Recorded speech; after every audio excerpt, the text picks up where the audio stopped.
What's going on, folks? I'm your boy Manpreet, aka MMALOTN, and your boy on Twitter at MMALOTN. Obviously, stumbled right out the gate with the intro, but I'm trying to get used to the newer MMA Lotcast live thing that I'm doing for you guys. Always super fun. It seems like my there we go. Hopefully that helps a little bit. Ooh, seems like my light was a little bit too bright. Don't want to blind you guys with these headphones here or anything like that. But shout out to everybody for joining us. Again, 8 p.m. Eastern is going to be the new home for you guys every freaking week. Every UFC fight week, 8 p.m. Eastern, we're doing the MMA Lotcast live here for you guys for the upcoming UFC events. I'm not going to be doing them for Bellator events, but I will be doing the pre-recorded MMA Lotcast show for the Bellator events, so look out for that. Hopefully in the next day or two that I want to wrap up the Bellator show. Even my pre-recorded one for this UFC Vegas one, gonna be pretty much hitting that process button as soon as I hop off the stream with you guys, and then you guys will get my my pre-recorded full thoughts. So the difference between that podcast and this podcast, once again, I'll break down for you guys.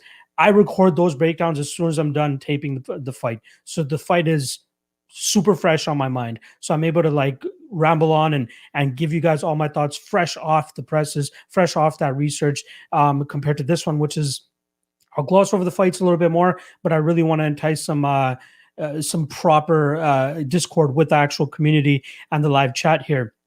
So shout out to everybody that's going to be a part of it. We already built a little bit of a community the last couple of times that we did this show, but I'm super happy to be here and do it with you guys. So we got a ton of people in here already. Make sure you guys hit that like button if you haven't already. Let's just see what the chat is saying. Who's already in here? We got MMA Mad saying, "What up, Robot Chicken Wings?" Definitely knows what's up. Appreciate you. Tajik Bay, always back. Baby Yoda predictions. Shout out to my guy over there. Appreciate your support. As always, Bruce Jackson in the house and Action Jackson in the house. Hit us with the firelock. I got you. Ton of other people on here. It will take up way too much time for me to get to all these comments, which really hurts my heart, especially considering someone that, the streams that I've been doing on my own channel is just normally I'm able to get to everybody's comment, but if I want to keep things moving along nice and easy, I can't look at everybody's comments. So trust me, I appreciate you guys. Keep that live chat lit for us. Keep it going. As I go through the fights, I'll look through the chat and see if anybody has some quality questions or comments regarding the matchup that I'm on, and then we'll keep it moving. I don't want to have these things longer than an hour and a half to 2 hours long, but I'm not going to speed shit up just for the sake of meeting my time period. So appreciate you guys, as always, stopping by. Might as well just talk about the elephant in the room. I announced it a little bit earlier today that Odds is closing up their content. I actually talked about it on one of my Lucky Late Nights recently, but this is like officially the first time where I'm putting out to the public, putting out to the Twitter sphere.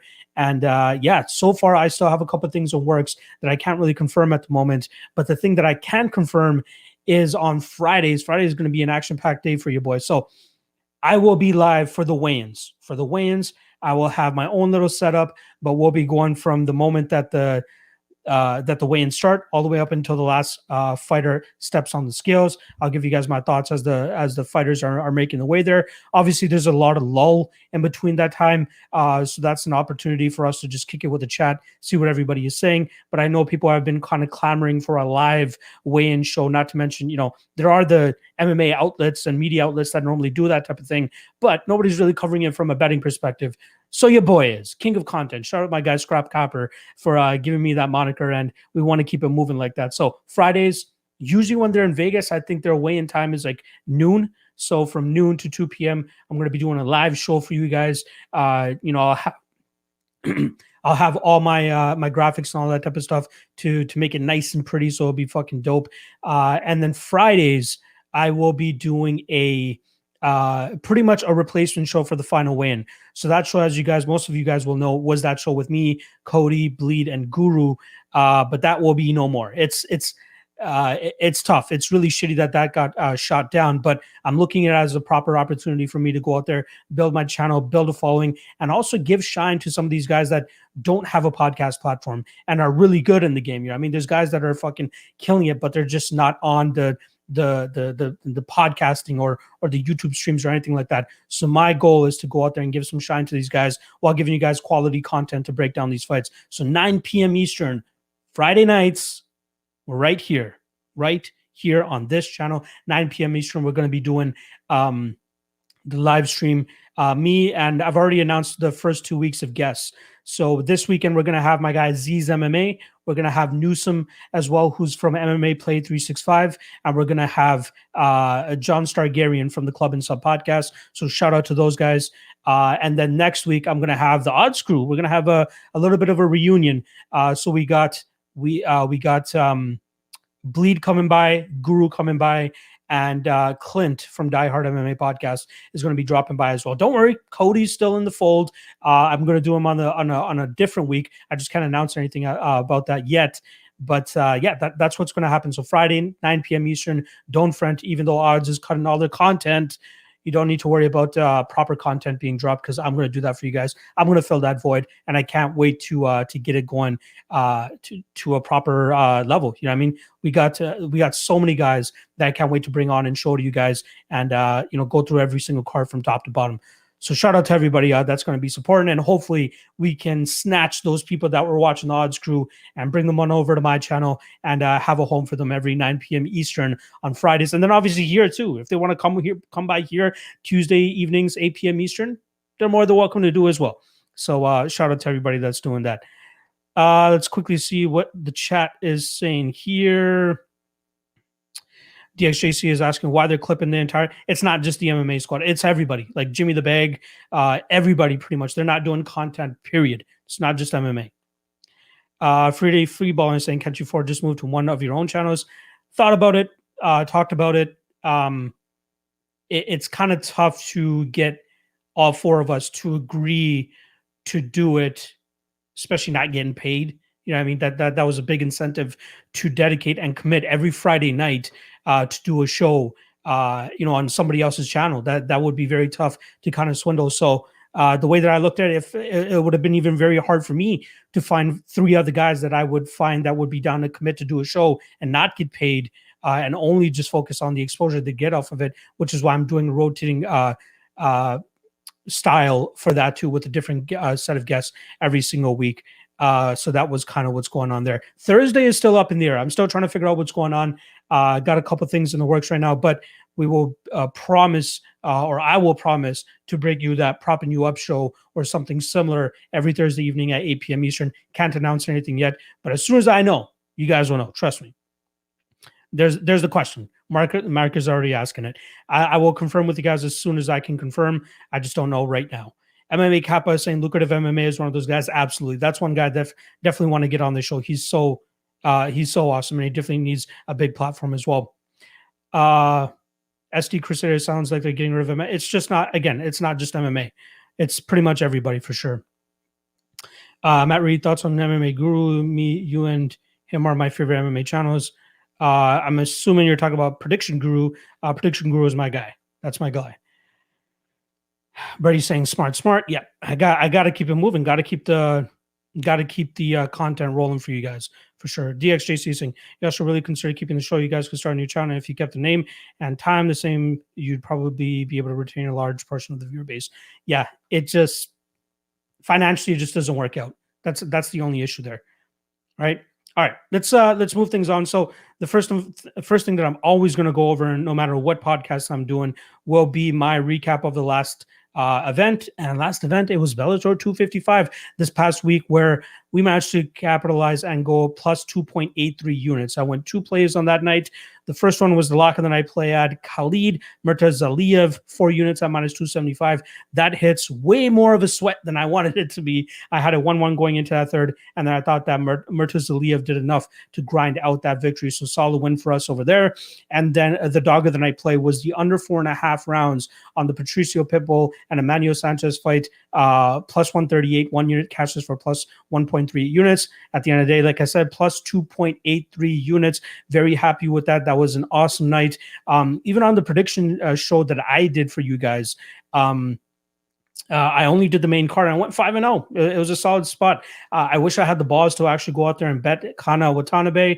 That seemed like a spot that seemed to upset a lot of people. Probably busted a ton of parlays. People thinking they're getting value on Alejandra Lara at -185. I thought that was a little bit disgraceful. Again, her striking could definitely use some work. I'm talking about Kana, but her grappling is strong enough to kind of to bail her out of those situations when she's fighting a better striker. So again, still 5 out of 5 on the main card. I'm happy with that. And then most importantly, I'm happy that we profited on the night. So regardless, we're good there.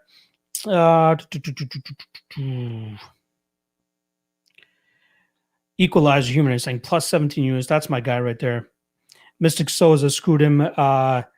Gracie screwed him. Yeah, for sure. Freddie Freeballing. Lachlan Knight, smashing fight nights. You know what it is. What's up, my man? Bellator, show me good luck. Even with chalk, if you lay the wood, typically you can win. Yeah, for sure. Yeah, that was a hilarious event just to see the amount of the disparity in skills in some of those fights and seeing some of these guys go out there and having a lot of trouble dealing with the styles of their opponents. There was a lot of one-sided fights. Pretty much every fight was one-sided up until the point we got to my lock of the night play. So I was just like, what the fuck? Of course, my luck that the Martizalio fight is going to be super close. But luckily for us, we end up cashing that and we move on forward. All right, let's get into the fight card. You guys are here for Bellator, UFC Vegas 23. Quick shout outs to my sponsors, I guess. Coolbet.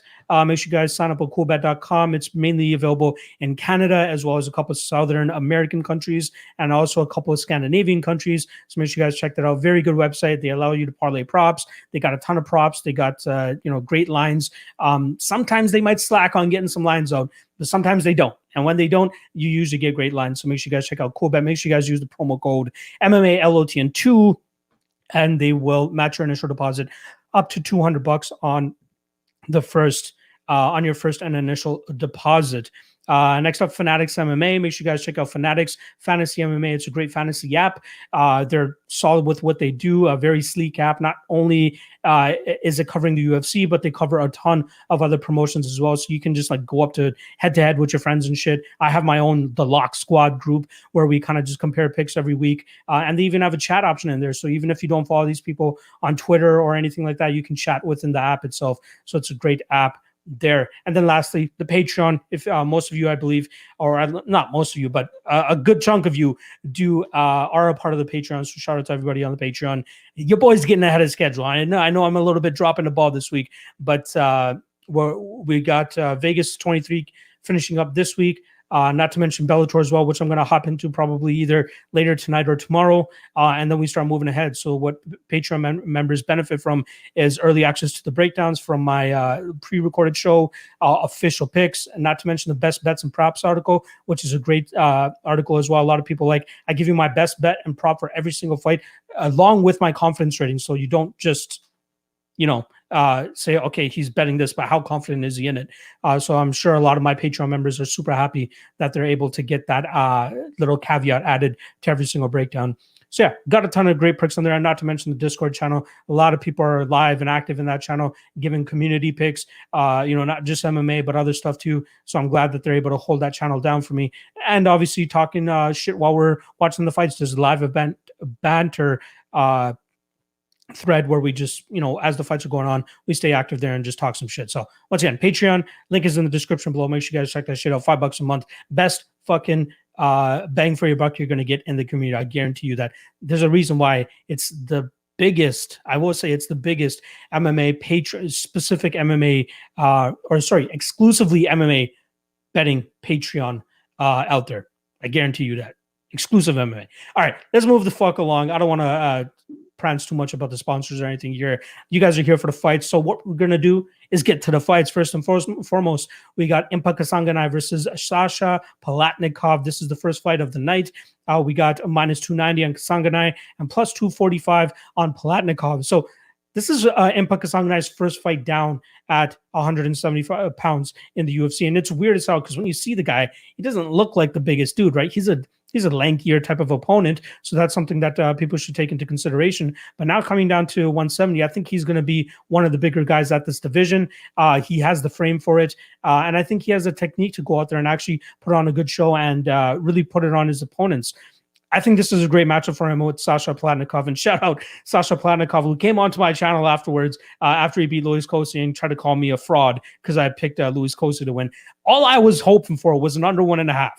I told people, don't bet Luis Kosi at this line because it's an absolutely crazy line. But the under 1.5 is what I was hoping for. Unfortunately, Palatnikov gets done late in round 3. So my under 1.5 crashes that night. But Palatnikov pulls off a huge upset victory. He was a pretty big underdog going into that fight. A lot of people counted him out. Everybody was on the Luis Kosi train. Him and his brother were these big prospects coming out of California. And he dropped the ball.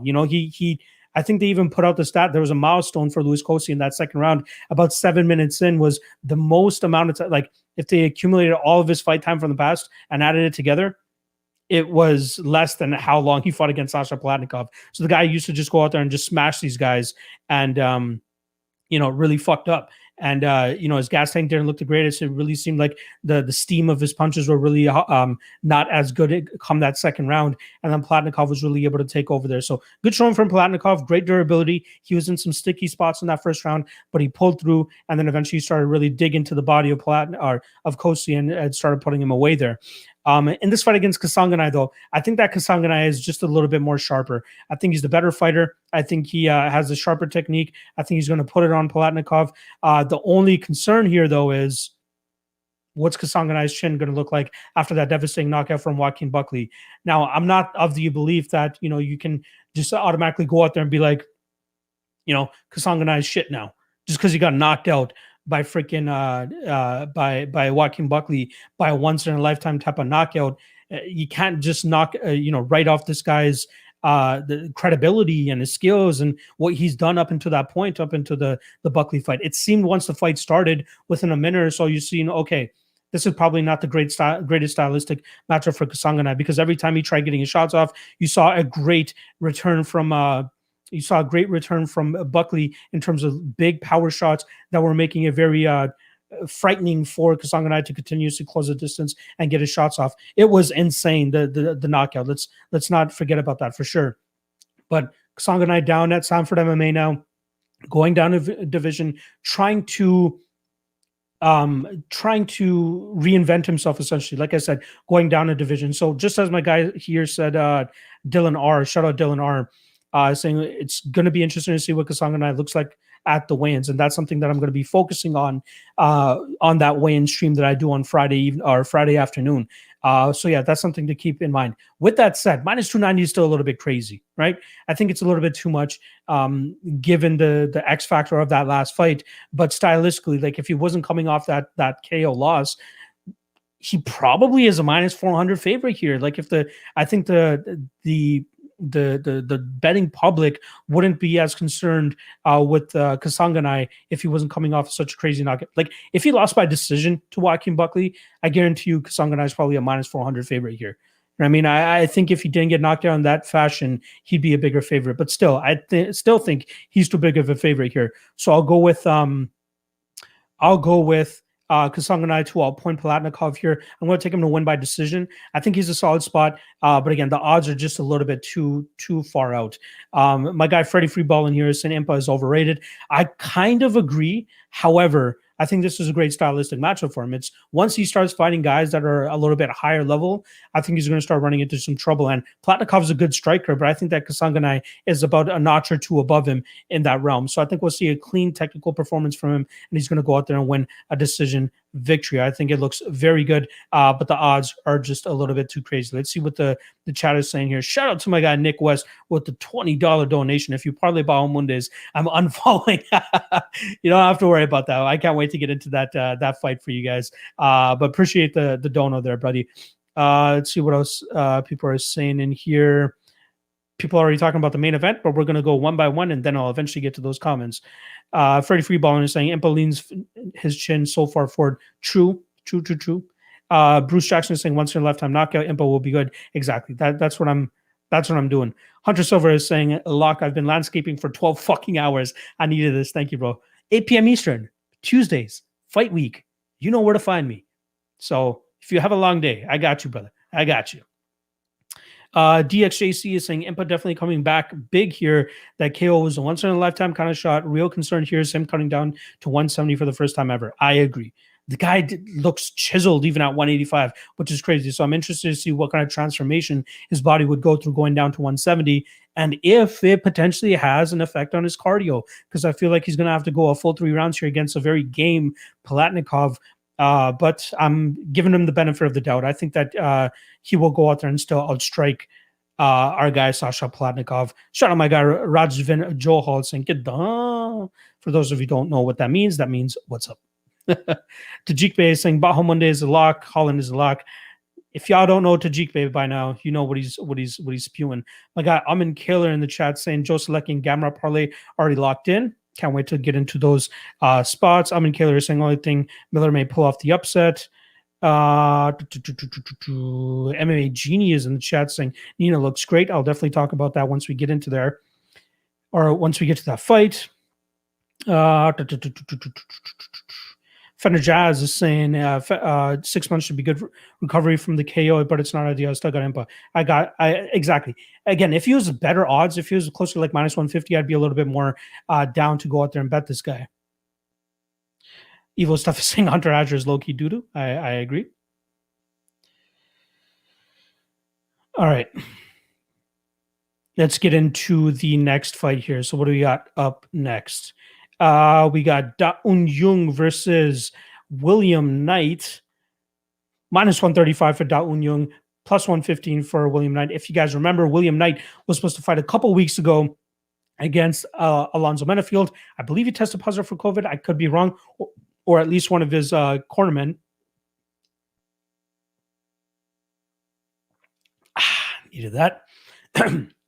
So Alonzo Menafield ends up going that night and fighting Fabio Charant, gives that quick Von Preux choke finish, and then Knight gets rescheduled here against Jung, who I believe was supposed to fight somebody else, but that person falls out. They match these guys up, and once you guys see these guys at the weigh-in, you're going to be like, holy fuck, are they even in the same weight class? I think Jung is going to have about a 4 to 5 inch height advantage here. It's going to look hilarious once these guys actually face off with each other. But what we know about William Knight is he is a dense motherfucker. The guy is he's short. I believe he's like 5'9", but he is super fucking jacked.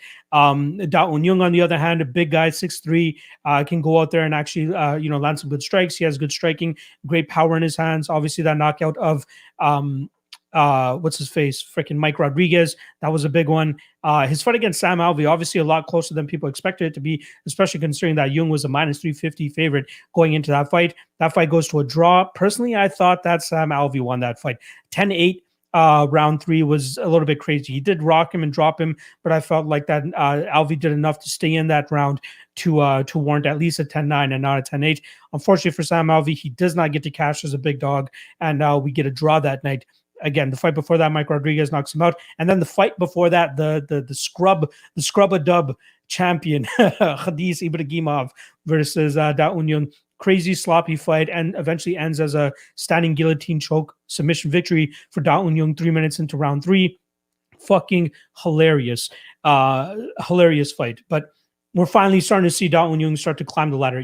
Knight is only making his or second appearance in the UFC here, but technically speaking, he's probably one of the better fighters that Jung has had to go up against in his last several fights. Again, Jung, primarily a striker. He could have the striking advantage here. I'm interested to see how well he maintains the distance, because that's going to be very, very pertinent for him to go out there and secure this victory. And then obviously a knockout would be great too. But Knight is quite durable. His only knockout loss comes out to another UFC fighter, Tafon and Chukwi. They fought on CFFC. And in my opinion, it was a bit of a quick stoppage, but it was a knockout nonetheless. But Knight seems to have shown solid durability. Something that we've been seeing from him as of late, though, especially in his Alexa Kamor fight, is that grapple-heavy game plan is just get close to your opponent, clinch up with him, push him up against the cage, try to drag him to the ground, and just outwork him and outgrind him from those spots. And I think that's what we're going to see from him here against Jung. Like, how many times is he going to expect himself to go out there and try to close that distance with a big shot and really get a striking game going from distance? He's going to have to kick a lot. But after that, like, Is he going to be able to do that for 15 minutes or until he finds a knockout?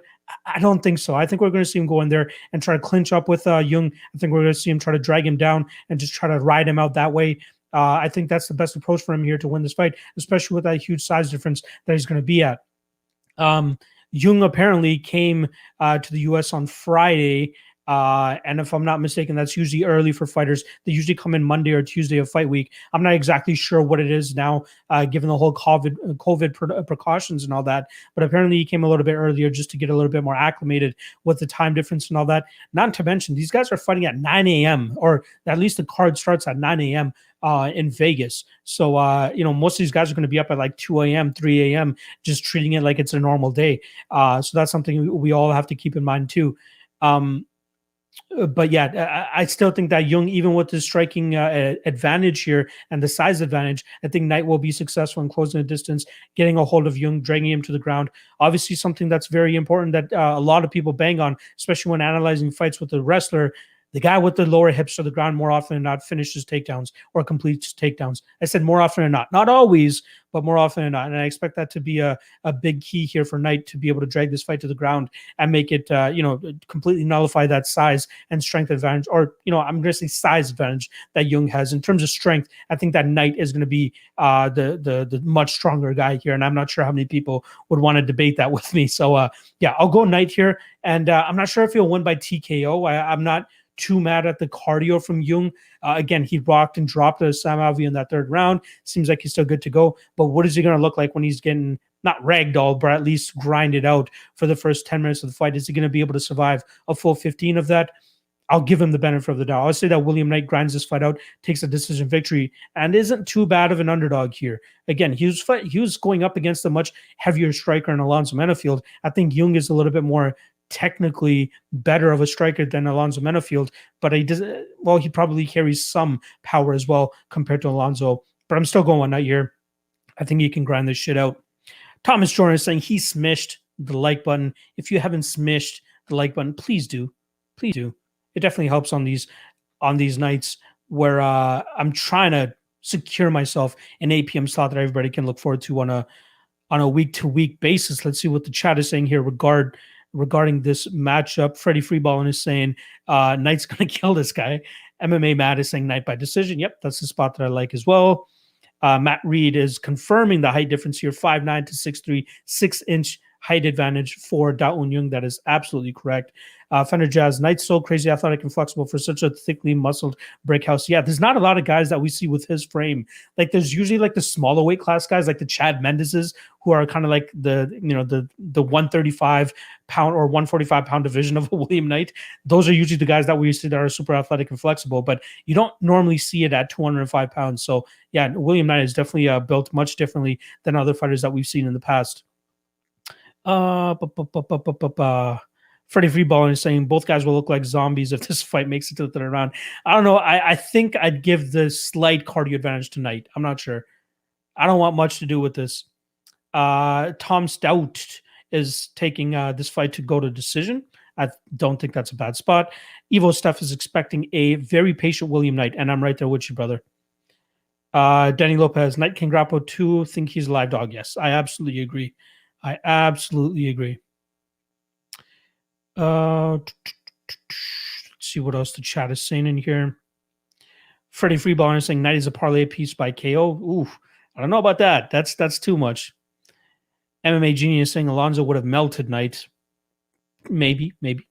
Freddie Freeball, headbutt that like button, please, for sure.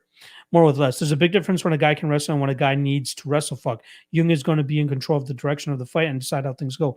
Interesting. Looking forward to that.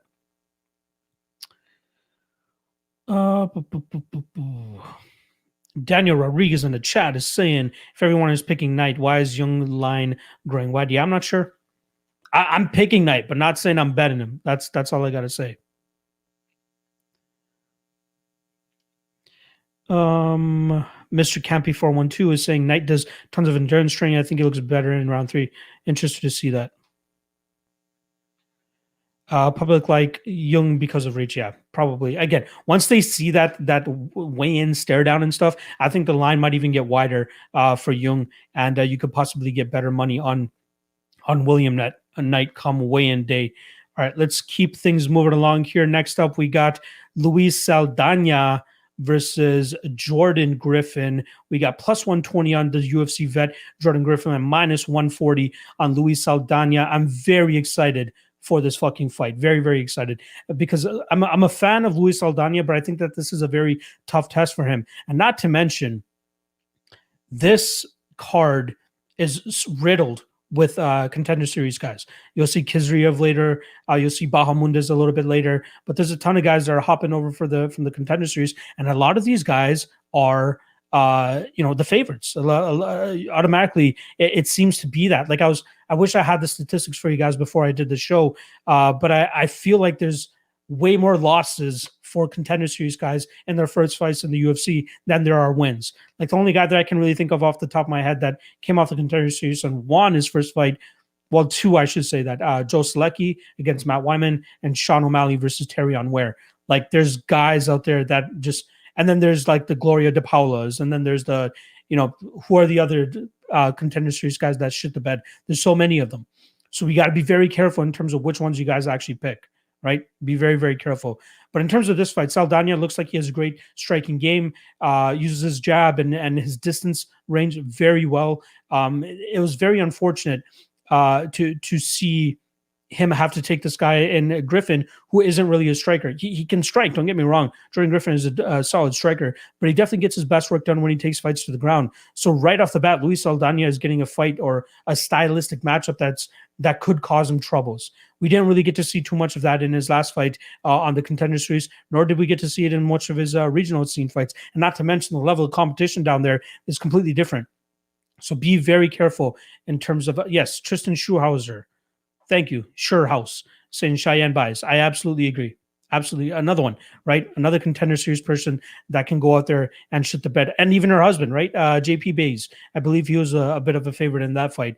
So be very careful with these contender series people, because some of the fights, like the Ignacio Bahamondes fight against Edson Gomez, I think it was, they seem like Bellator fights where it's just like they're trying to set somebody up. So be very careful. Just because they look amazing on the contender series may not translate exactly to the UFC. But Saldana looked really good in his contender series fight.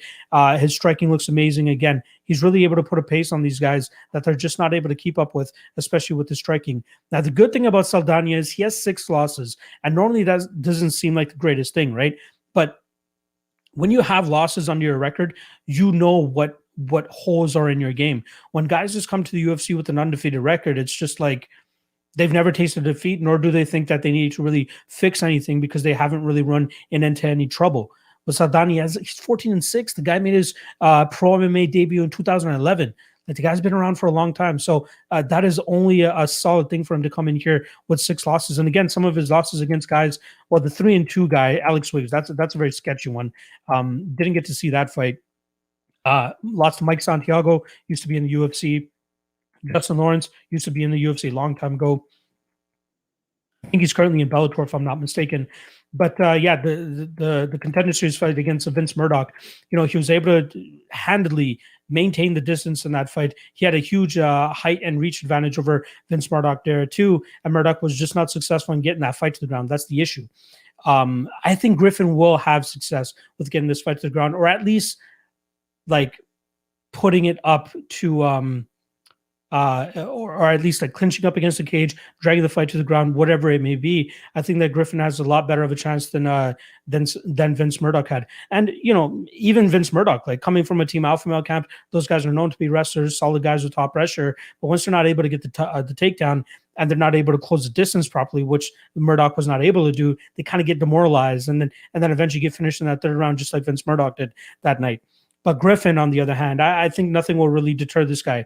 The Yusuf Zalal fight was kind of a close fight, was always, was really working for the takedown. The one thing that I like to see from that fight was the fact that he was chasing the takedowns even late into the third round. The guy is just staying on it. And I think that's going to be very important for him. He can't stay on the outside. He's going to get picked apart. Saldana is just too nice on the feet for Griffin to try to just play with him on the outside. He's going to have to go in there, again, push him up against the cage, drag this fight to the ground if he's able to, but make it a grinding winning dirty fight. That's the type of fight that he wins. And I'm actually going to side with Griffin here. I think he's going to be able to do that against Saldana, who's going to come in with a ton of hype, given his performance on the Contender Series. And I think this might be one of the Contender Series guys that shits the bed here. So I'll go with Griffin based on his UFC experience, based on his ability to get the fight to the ground. And if you guys remember his fight with Chas Kelly, god damn, that was a great fight. Back and forth, grappling exchanges, a ton of submission attempts on both sides. Unfortunately, he came out on the losing end there, but that was a very, very close fight. And then that TJ Brown fight, right? Gets that weird choke from a position that not a lot of people expected him to get it from, and pulls it off. I believe it was from a half guard position where he was on his back and pulled off that guillotine choke. You don't see that every day. The guy must have a legit mean squeeze. So I like Griffin here. I think he's going to grind it out and pull off a decision victory. Let's see what people are saying here. DXJC is fight is a trap. Saying fight is a trap. I agree. I think it could be agree. Freddie Freeball or Mark Lewin is saying Griffin by round 3 sub. Interesting. Freddie Freeball is saying Griffin looking good. Saldana is flashy. He'll head kick your parlays to the ground if you get bet against him. Exactly. Very tough fight. Very, very tough fight.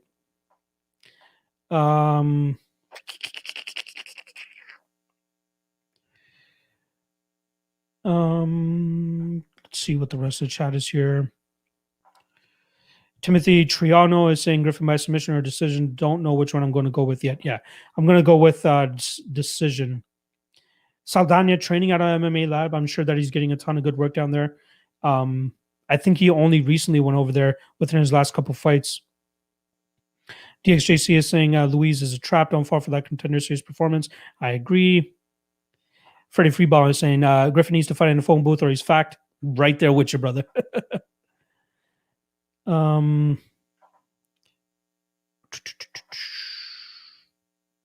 DXJC Griffin fighting for his job. He's not very good, but Luis isn't either, so dude's a live dog. I agree. Freddie Freeball is saying I'm leaning Griffin. Hard to bet fight, though. I think it goes the distance. That's a good spot there. Pierce Hager is saying Laramie type beat, hopefully. Maybe. Griffin by decisions plus 280. Not a bad spot at all. I like that for sure. By the way, if you guys are talking about other fights, I'm not going to pull it up. Just saying.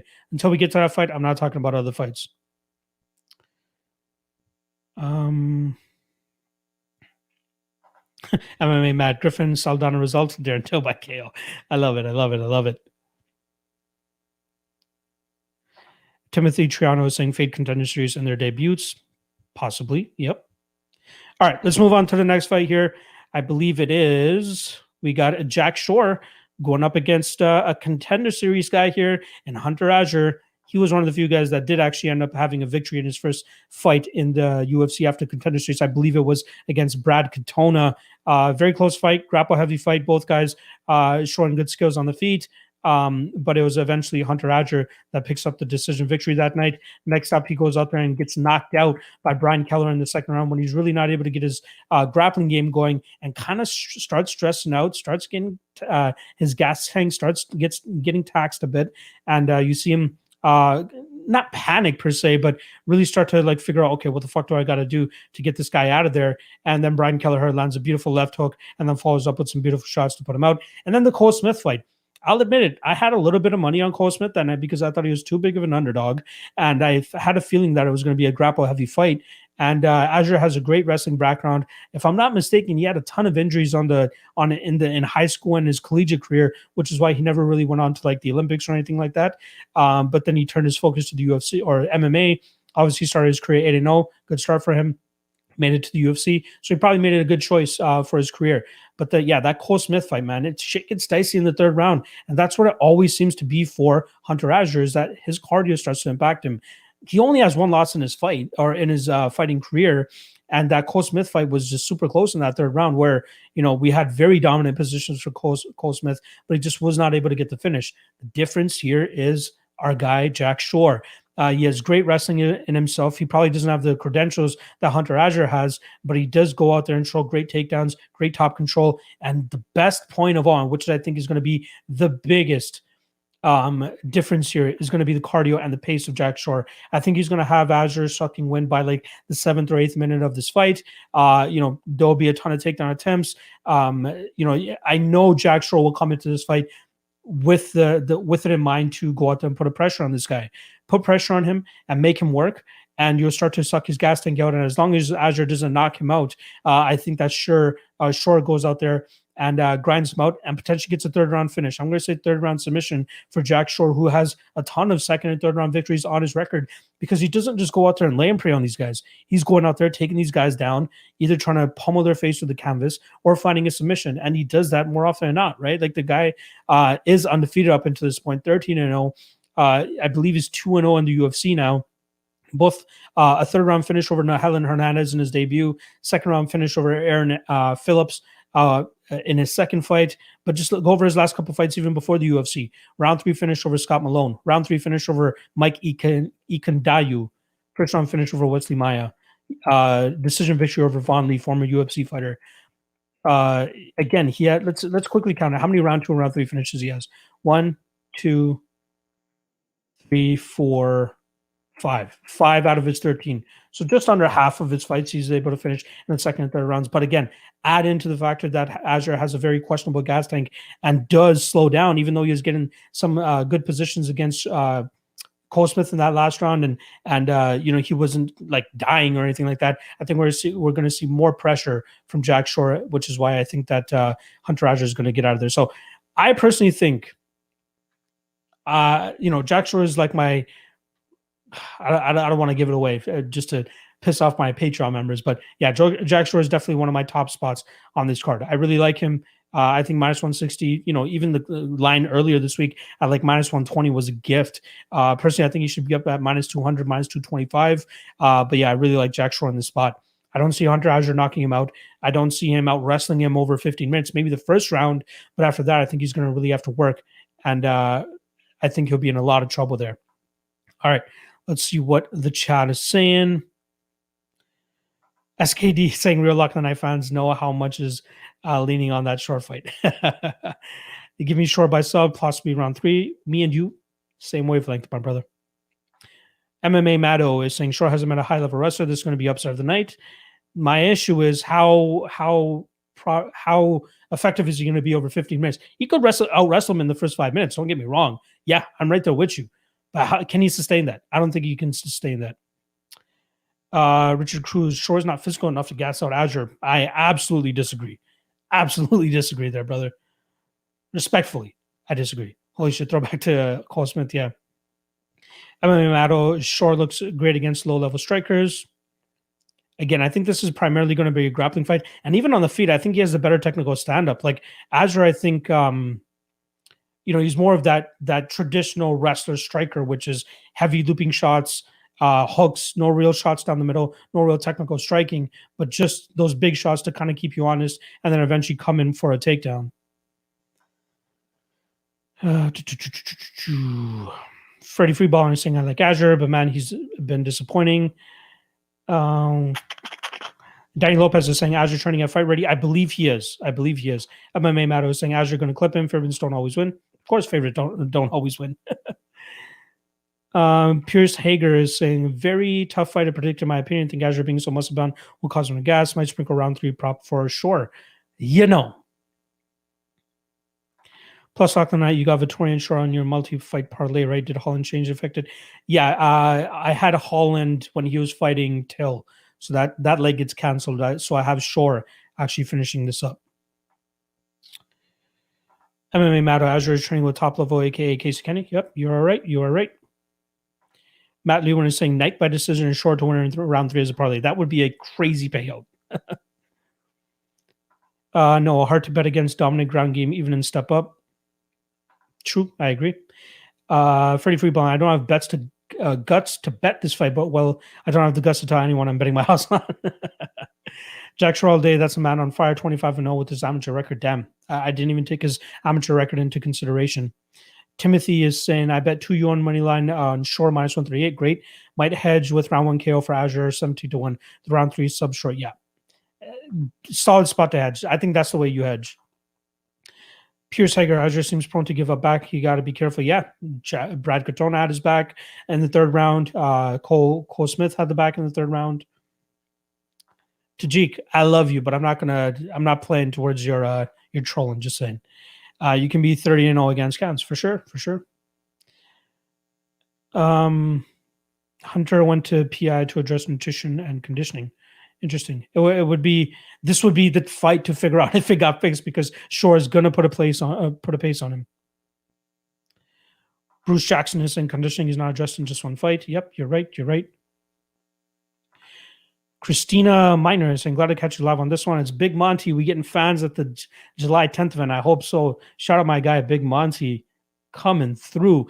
All right, let's hop on to the next fight here. What do we got up next? We have Yorgan de Castro versus Jarjis Danho. And this was a fight that I kind of had circled as, why the fuck is De Castro minus 285 favorite again? And I love the guy. I've actually DM'd him with a couple of times leading up to that Greg Hardy fight. Seems to be a very nice guy, fighting for his daughter, all that type of stuff. But based on his last two fights alone, why the fuck are you willing to go out there and play minus 285 on this guy? Then you run the tape on said Mr. Jarjis Danho, where you're like, you get plus 240 to fade De Castro, you fucking take it, right? No. So not just is Danho coming off of, I believe, a 4 or 5 year layoff at this point in time, coming off a USADA suspension, coming off those weird fucking fights against Christian Colombo and Daniel Omielanchuk. Let me pull up his record here. So he's 5-1-1. More than likely, he should have lost that fight to Christian Colombo.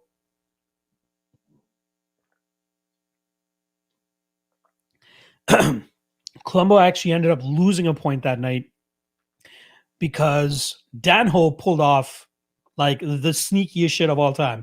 And I think it was Mark Gardner who took the point away. He should have given some slack to our guy Colombo. As Danho was starting to put his hand down, you can see Colombo revving up that or prepping, or the initiation of that knee had already begun as Danho was starting to put his hand down.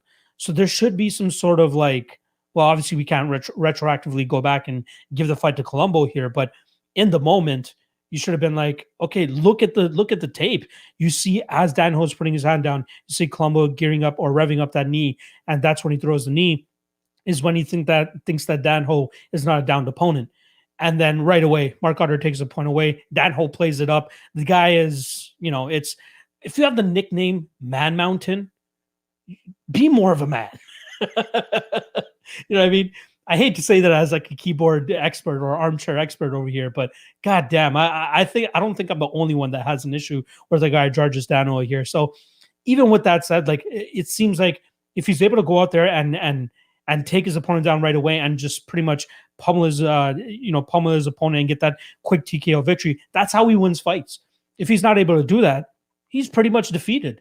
Like he still goes out there and slings big leather, but you don't get as much pop or precision or power off those shots as you would have gotten in the first minute and a half of his fights. But then there's the concern of Yorgan de Castro, who just doesn't seem to throw much either, right? He usually comes out firing off like in the first minute or so of the round, but then after that, it's just, a little bit too much lollygagging. Technically speaking, I think he's the much better fighter here. His striking is actually great. Great calf kicks, good, good leg kicks, intense power. That's Justin Taffa. I'm not sure if he's woken up yet, but I think that Yorgan de Castro is a solid fighter. But we need to go out there and see him actually implemented. The Carlos Felipe fight was just not a good look at all. Completely just bull rushing him up against the cage in that third round, doing nothing, just holding him there, and then expecting to win the fight, raising your hand afterwards, knowing that you dropped the first 2 rounds. Not a good look. But Danho's not the guy that's going to go out there and put volume or output on De Castro, and that's the issue that I have here. And the other issue is obviously De Castro is way too big of a favorite. So if you want to play this fight, if you want to be a full, if you want to be a full degenerate and try to have a play on every single fight here, I think the only spot that you could somewhat confidently take is the only bet you can somewhat confidently take is the over 1.5. Last time I checked, it was plus one. It was plus 100. Let me just pull it up real quick and see what it's at now. Minus 105. But what kind of Yorgan are we going to see, right? He's on the cutting board. If he loses this fight, more than likely he gets cut. So does he go out there and just start putting his leather together? Does he start putting combinations together, start chopping down the leg of Jarjis Danho and gives us a quick victory? Who knows?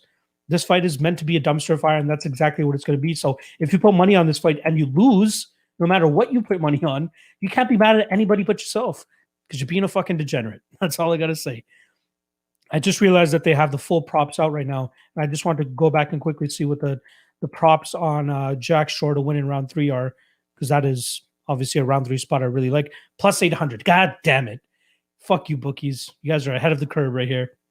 But yeah, that was my round 3 play that I'm looking at. But yeah, getting back to DeCastro and Danho, the pick is going to be DeCastro. I'm going to pick him to win by decision, given what we know about him and how he's been fighting. And Danho, say what you want about him, it seems like he has a decent chin, but he slows the fuck down a lot, and we just can't bank on DeCastro going out there and giving us the output that we need to know for sure that he would, 1, win a decision, and 2, actually live up to that minus 285 price tag. So yeah, stay the fuck away from this fight. That's all I'm going to say.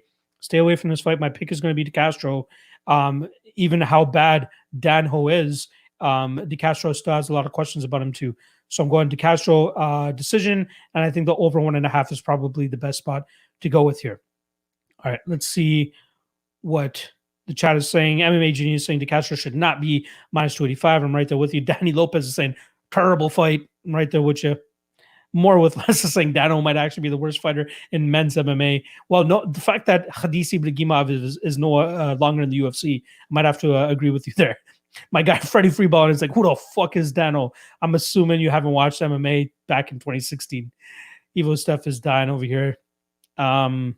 DeCastro needs to go down a weight class. I agree. I'd be interested to see what he looks like at 205. The funny thing is, if you look at his Tapology picture, the guy looks like he's in decent shape in that picture. I'm not sure what fight that was from, but he's definitely put on some weight since then. Bruce Jackson, DeCastro doesn't throw volume. Palatnikov is coming off long layoff. I'm assuming you mean Danho. I'm all over the 1.5 rounds there. Yeah, I'm right there with you. George Medaxopoulos is saying Danho is just that bad. A fight that makes absolutely zero sense. Even when DeCastro wins, it'll be hard to think of this fight as a bounce back fight for him. I'm right there with you. More with less is saying instead of the man mountain, it's like more like man pudding. I love it. I love it. I love it. DXJC is saying these two chumps should be fighting at a bar for free beer, not on the UFC for money. Right there with you. Freddie Freeball is saying take the under. I don't know, man. This might be a slop fest. Alex Weber is saying, why you got to do Tafel like that? I know. He probably deserved that victory over Philippe last time around too. So I guess I'm just being a little bit too hard on the guy. Richard Cruz, I'm thinking this might look like his contender series fight, leg kick KO, but don't like the odds. Yeah, I'm right there with you. DeCastro is a can crusher. Yeah. I remember DeCastro fucking up my parlays against Carlos. I'm not touching that dude at chalk ever again. Yeah, it's unfortunate that you have to learn your lesson that way, but I'm sure a lot of people learned the lesson that night. DeCastro minus 285. This is DXJC56 saying because Danho, a warm body UFC looking to serve up to anybody for a free W. You can tell that based on the fact that Danho's last 2 canceled fights were against Greg Hardy and Tai Tuivasa. Very solid point there, my man. Very solid point. Just because I play every fight doesn't mean I'm a degenerate. It means I'm a real motherfucking G. Tell him easy. Timothy Triano is loving the stream right now. Mark Dewey is saying he just got Jack Shore round 3 plus 1100. That's a great line. DeCastro versus Degenerate. I love it. I love it. I love it. I love it. Evo Stuff is saying Danho versus Ngannou slated for September. That would be hilarious. Timothy is saying even the biggest degenerates will not bet this shit show. Yeah, I'm right there with you. All right, let's move on from said shit show to the next fight. We got John Makdessi going up against Contender Series alum Ignacio Bahamondes. We got plus 165 on the bull and minus 190 on Ignacio. And I know Friday when I do that show, we're going to have a very heated debate between two guys in particular who on either sides very strongly. And I got to say, I'm on the Bahamondes side. Not that strong, though. Minus 190, I'm not touching that. You know, I mean, if this was closer to a pick'em, I'd probably favor Bahamondes or consider betting Bahamondes, I should say. But I can't at minus 190. You know, I mean, this is his first legitimate test against a guy that's been in the UFC for years now. It seems. I know he was definitely on UFC 129, which was like 10 years ago. But Bahamondes is He's 11-3. Like I said, it's good that he has losses on his record to make sure that he's shoring up what he needs to shore up. But he mainly trains with guys like Bilal Muhammad. I believe he's up there in Milwaukee. No, sorry, in Chicago, at the Valley Fight Systems gym. But yeah, this is another one. Like I'm not sure why I thought it was Saldana that would went up against Edson Gomez, but it was actually Ignacio. And Gomez comes into that fight short notice, comes overweight, and the size discrepancy is evident right off the bat. You got Ignacio at 6'3", and then you have Edson Gomez at 5'8". So like over a 7-inch height advantage. It was very evident as you're watching the fight. And then Edson Gomez just had so much trouble trying to close that distance, trying to get his own game going. And Ignacio was just doing work from the outside. His fight against Chris Brown was very entertaining. And then the fight before that against Salvador Becerra, we saw when a guy is able to kind of dictate the pace and kind of push Ignacio back, they're able to have success against the style that Ignacio brings to the cage. But Ignacio is a very fun striker to watch, right? The guy has very smooth striking, is able to kind of switch stances very effortlessly, mid combination as well too. Great kicker, has great front kick up the middle as well. Great knee up the middle too with his back leg. That's going to be his main thing, is just keep Makdessi on the outside. I tried finding similar fights for Makdessi in terms of stylistically how it would be the same, and the most recent one that kind of comes to mind is Jesus Pinedo, but I don't think that Pinedo is on the level of Bahamondes when it comes to the striking. But he is he had a 1-inch height advantage, but it seemed like the reach was a little bit longer too, that kept Makdessi on the outside, and that was a very weird fight, right? Not the greatest fight, let's be honest. But Makdessi pretty much won that fight by leg kicking this guy's front thigh for the entire fight. But I'm interested to see how Makdessi approaches this fight and tries to close that distance and get his game going while Bahamondes is doing his thing from range. Like, Makdessi is not a takedown artist. He's not a guy that goes out there and seeks the takedowns or the clinch. Maybe that's something that he looks forward to doing here. I know most recently he's been training at the MMA lab. He even spent time at Rufus-Sport before that, but originally coming from that TriStar camp. But I'm sure the MMA lab has something here that could potentially spoil the UFC debut of Bahamondes. But I'm not sure exactly what. I think Bahamondes will be very successful in keeping this fight at range, keeping him on the outside with his kicks, and obviously that very long range that he's going to have with his jab. I think he's a very solid and fluid striker. It's just, what's Makdessi going to do to kind of close that distance and get his game going? Is he just going to kick? What is he going to do when Bahamondes is switching stances as much as he is, throwing all these different looks at him? And yeah, I'm seeing it in the chat now. Evo Steph is bringing it up right here. Experience is the only thing that Makdessi brings here, especially at this point in his career. Bahamondes by decision, and that's kind of my feelings as well. I think Bahamondes just cruises here to a decision victory. I'm very much looking forward to hearing the other side in terms of what Makdessi will do well enough to stifle the game of Bahamondes. But I think that we'll see Ignacio just pick him apart from outside. Just stay on the outside. Don't be too far in. Don't be too far out. Whenever Makdessi closes that distance, throw that knee up the middle, kind of make Makdessi question why he's always trying to close the distance. And again, I don't think that he's going to be able to chip him apart from the outside either with just those kicks like he did against Jesus Pinedo. He's going to be dealing with way more volume and way more output from Ignacio than he did against Jesus. And then even in the Trinaldo fight, right? We said Trinaldo kind of being the one pushing the pace in that, not pushing the pace, but at least pushing the fight in that, and getting the heavier and bigger shots out, while Makdessi was just kind of trying to chip him away with his kicks. That's not going to work, against guys that are a higher level in striking or are able to show much more damage off of their strikes. So I lean Bahamondes here. However, contender series jitters, contender series curse, if that's what we want to call it, that could absolutely come to play here, especially with a veteran of the UFC like we have with John Makdessi. I'm just struggling to see where Makdessi or what Makdessi does to win this fight. I think he's going to be outgunned in this fight. I think the size and reach advantage is going to be too much for him. So specifically, we have John Makdessi at 5'8" with a 68-inch reach, and we have Bahamondes 6'3" with a 75.5-inch reach. So we're talking about, what is that, a 7-inch height advantage, as well as a 7-inch reach advantage. Like that's going to be a lot to overcome. And Bahamondes is very slick on the feet. So, yeah, I like Bahamondes. Think the odds are a little bit too wide. Contender Series Chris could come into play here, but I am still going to eventually or ultimately go with Bahamondes to win this fight via decision. All right. Let's see what the chat is saying in here. Freddie Freeball is saying, I love Bahamondes here. Liggity, love him. Interesting. Evo Stuff is saying, remember when Makdessi got assassinated by Lando? Yeah, that was a great knockout. Freddie Freeball is saying, Makdessi is very underwhelming. JSJ is in the chat. What's going on, brother?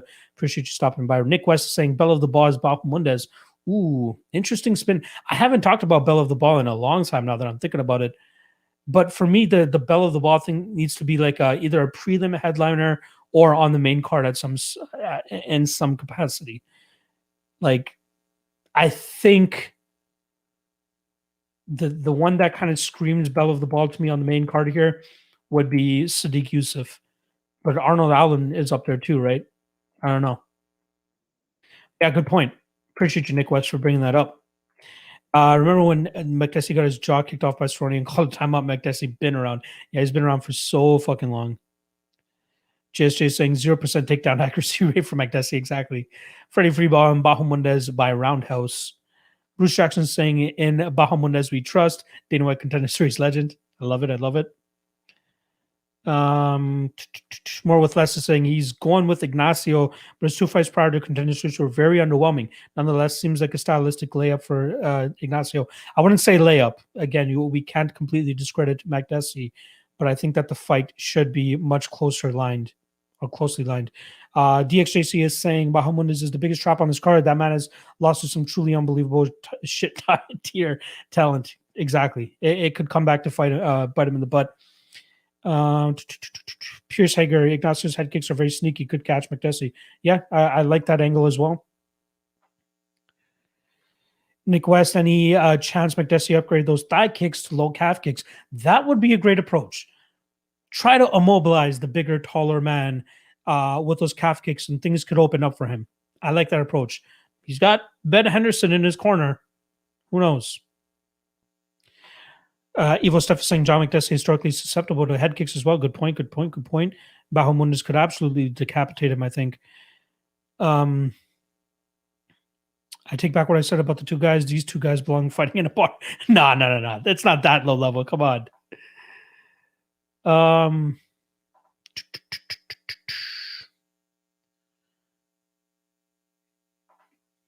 More with less than saying Makdessi made 0 adjustments in the Toronto fight. Yeah, he's been fighting the same exact fucking way this entire time. Adrian Anderson is stopping by saying, caught another live stream. Good fucking week. Yes, sir. Yes, sir. I don't know why Adolf Chewbacca is saying that, but if he continues with that, he's going to get blocked. JSJ, always tempting to just fade or pass Dana White Contender Series debuts. Yeah, especially when debutants, especially when they're this highly priced. Yeah, I don't want anything to do with it. More with us saying, think Ignacio is way too big for lightweight, though, similar to Pena. Yeah, I'd be interested to see if he actually goes to 170.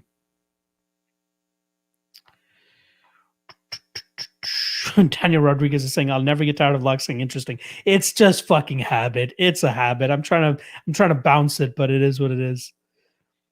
Timothy is saying Ignacio points is the play, but fading Contender Series. Yeah, right there with you.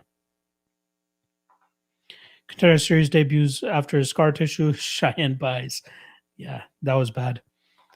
I apologize, John Ratchma, but we're talking about the fights that we're talking about. We're not talking about anything in the future, buddy. Adrian Anderson has Makdessi for the win. I think you are definitely in the minority there, buddy. Manuel Galarza saying Baja by KO is plus 230. Interesting. I got, I think by points. That's the way that I'm going to go. Evo Steph doesn't think that Pena is too big for lightweight. The dude is just fucking weird. Could be. All right, let's move on to the next fight here. Next up, we got another UFC debutant. We got Erin Blanchfield, highly touted Erin Blanchfield, coming in. Where is it? There we go. Coming in against Norma Dumont, who's going to be making her third walk to the octagon as a minus 255 favorite. And so I got into this as soon as, or as close to the fight being announced as possible, because I've heard of nothing but good things about Erin Blanchfield, right? She only has one loss on her career, and that was a split decision to Tracy Cortez, who seems to be a very highly touted prospect in the UFC right now. But after running the tape, I'm still a little bit skeptical about her. She has great skills. Don't get me wrong. She's very young still. She's 21 years old. She still has a ton of time to grow. And I think this is a tough fight for her to take in her first UFC fight. First of all, short notice. Second of all, coming up a weight class against a big Norma Dumont. Like, she struggled to make 135 last time. She struggled. She came in at 139. She missed weight. She's a big girl. She's a very strong girl too. She has very solid striking of her own. Her damage alone from her strikes, you can see it on Ashley Evans Smith's face. And I'm not saying that Blanchfield has worse striking than Evan Smith. I think it's ever improving for Blanchfield. But Blanchfield's like main go-to is the ground game, is getting her jiu-jitsu going and dragging fights to the ground. But I feel as though her physicality might be lacking here against Dumont, who's going to be the bigger woman. Normally Blanchfield fights at 125 pounds. She's taking this fight on short notice, going up a weight class.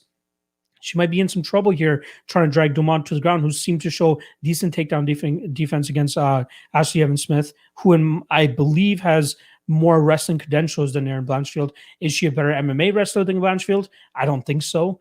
But Dumont did a good job of staying vertical in that fight. And even when the fight was on the ground, she was the one on top and raining down some good shots against Ashley Evans Smith. Now, the issue here, though, is the lack of tape that we have on Dumont. We have that one fight against Megan Anderson where she goes out there, controls the fight up against the cage, and then eventually gets knocked out. And then we have one fight on the regional scene where she's going up against a girl that just doesn't want to be in there, and she eventually submits her within a minute and a half or 2 minutes of that fight. So I need to see more of Norma before I can be confident betting her at minus 255.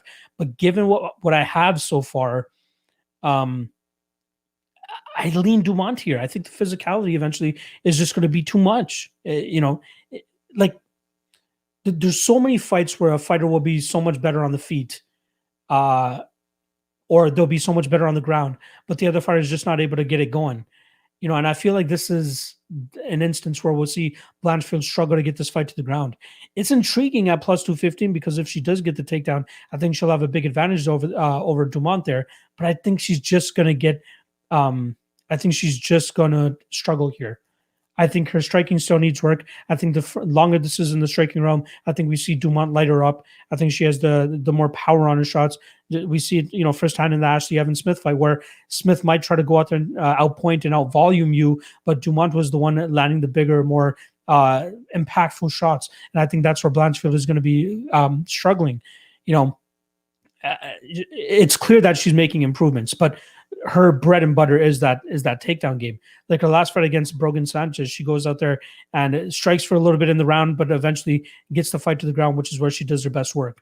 But we did see improvements from her fight with, Tracy Cortez, to the Golfin fight, to the Leonardo fight, to the Sanchez fight, and even the Leonardo fight, right? She knocks her out with a head kick, but her punches really don't have much sting on them. And again, I'm not the biggest believer on Victoria Leonardo. I'd be surprised if we see Norma Dumont, get lulled to the same type of combination and get decapitated like Victoria Leonardo did.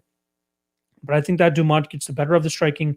I think she's going to be too strong in the clinch positions. And I think she'll keep this fight on the feet for the most part and outpoint Blanchfield here. I think Blanchfield will look amazing at 125 pounds. But I think this is a bad stylistic matchup to take. Again, going up a weight class and taking on short notice against a girl like Norma Dumont, who, again, is still a bit of a mystery to us. Like I said, we only have 3 fights worth of tape on her. And now we're starting to see her start to take steps up in competition. Now we get to see what she truly is. But we can really only bank on the Evan Smith fight. And that fact alone scares me enough to not bet Dumont at minus 255. It's scary, right? When you don't have too much information on a certain fighter and there's such a big favorite. What's out there that gives us confidence that she should be minus 255? For me, again, it's the physicality. I think it's going to be the biggest part here. And I think that she grinds out this fight, whether it's up against the cage or even with her striking. I think Blanchfield gets screwed over with that, and we see Dumont win a decision victory here. All right. Let's see what the chat is saying here. JSJ23 is saying, if it wasn't for the size disadvantage, I'd have no hesitation for betting Blanchfield. Exactly. I think size advantages have way more of an effect in women's MMA than they do in men's MMA. JSJ, classic fight where brute strength might overcome skill set. Exactly. My man is on the same fucking wavelength. I appreciate you. Evo Steph, whatever happened to female Khabib or whatever, Tatiana Suarez, she should be coming back hopefully soon. Manuel Galarza is saying this is a dog or pass situation for me. Can't justify Dumont at minus 255. Absolutely agree. Freddie Freeballing, Erin reminds me of Cheyenne Buys, though all hype, no output. I think she has more of an upside than Cheyenne Buys, let's be honest. Strength, power, and low level MMA is one of the most important factors. Exactly. Y'all know what the fuck I'm talking about. DXJC, lock on point, Erin, way more talent, but that size is all that matters. Dumont missing weight for 135 last time shows. She's a big woman, and Erin literally never fought at 135. It's not her size. I agree. Once we see these women size up with each other, you're going to be like, oh, fuck. Trust me.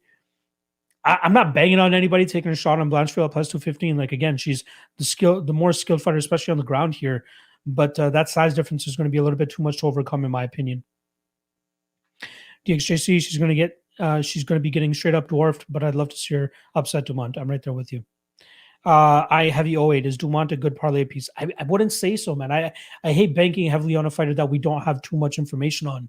She looked great in her last fight, but don't let that fight be, the one fight that I like to bring up whenever I'm talking about fighters that look amazing in one fight and people take that stock into their next fight is Danny Chavez against TJ Brown. Looked amazing in that fight, right? And everybody's betting him heavy against Jared Gordon. Jared Gordon goes out there and exposes him in the next fight. Erin Blanchfield could expose Dumont, this weekend. But given what we know so far, I don't feel confident on either side. And you guys are here for picks. I'm picking Dumont to win, but I think she's just too big of a favorite here to justify that price tag. Freddie Freeballin is saying, I love your analysis on this fight. I'm still leaning Erin. But we never have to agree. But just hear my side out. That's all I ask. JSJ can't put too much stock in Dumont beating a shot at Evan Smith, though, very low level win. Yeah, exactly.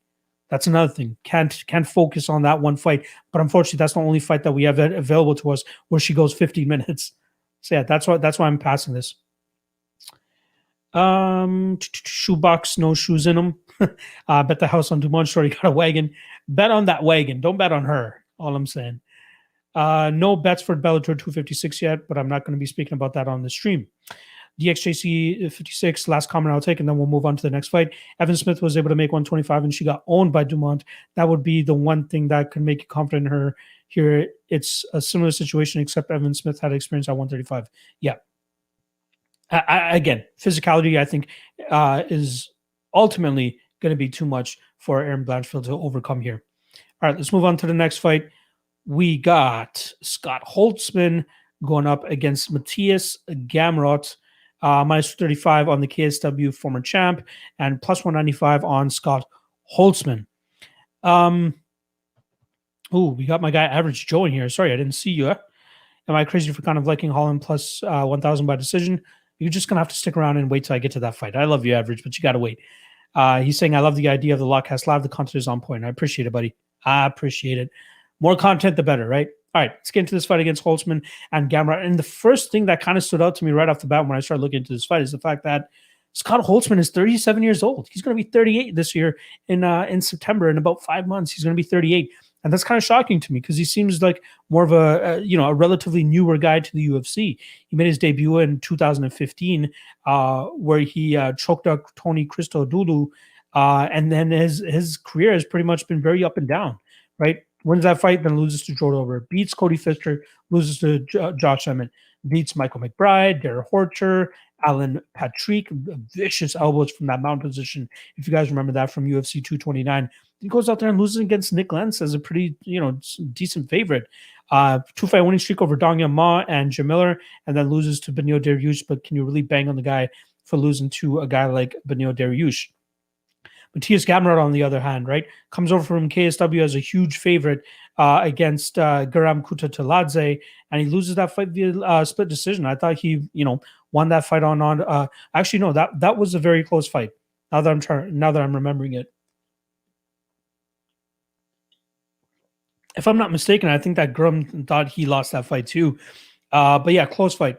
Gamrot, solid striker, has a very good wrestling pedigree as well. I think that's something that a lot of people overlook when you're looking at Gamrot. But The Marian Zolowski fight. That was his last one before coming over to the UFC. 5-round lightweight title fight. Goes out there and strikes him very handily. Even in the Norman Park fight, takes him down a couple times, mixing into his striking, and then eventually gets the doctor stoppage in that third round.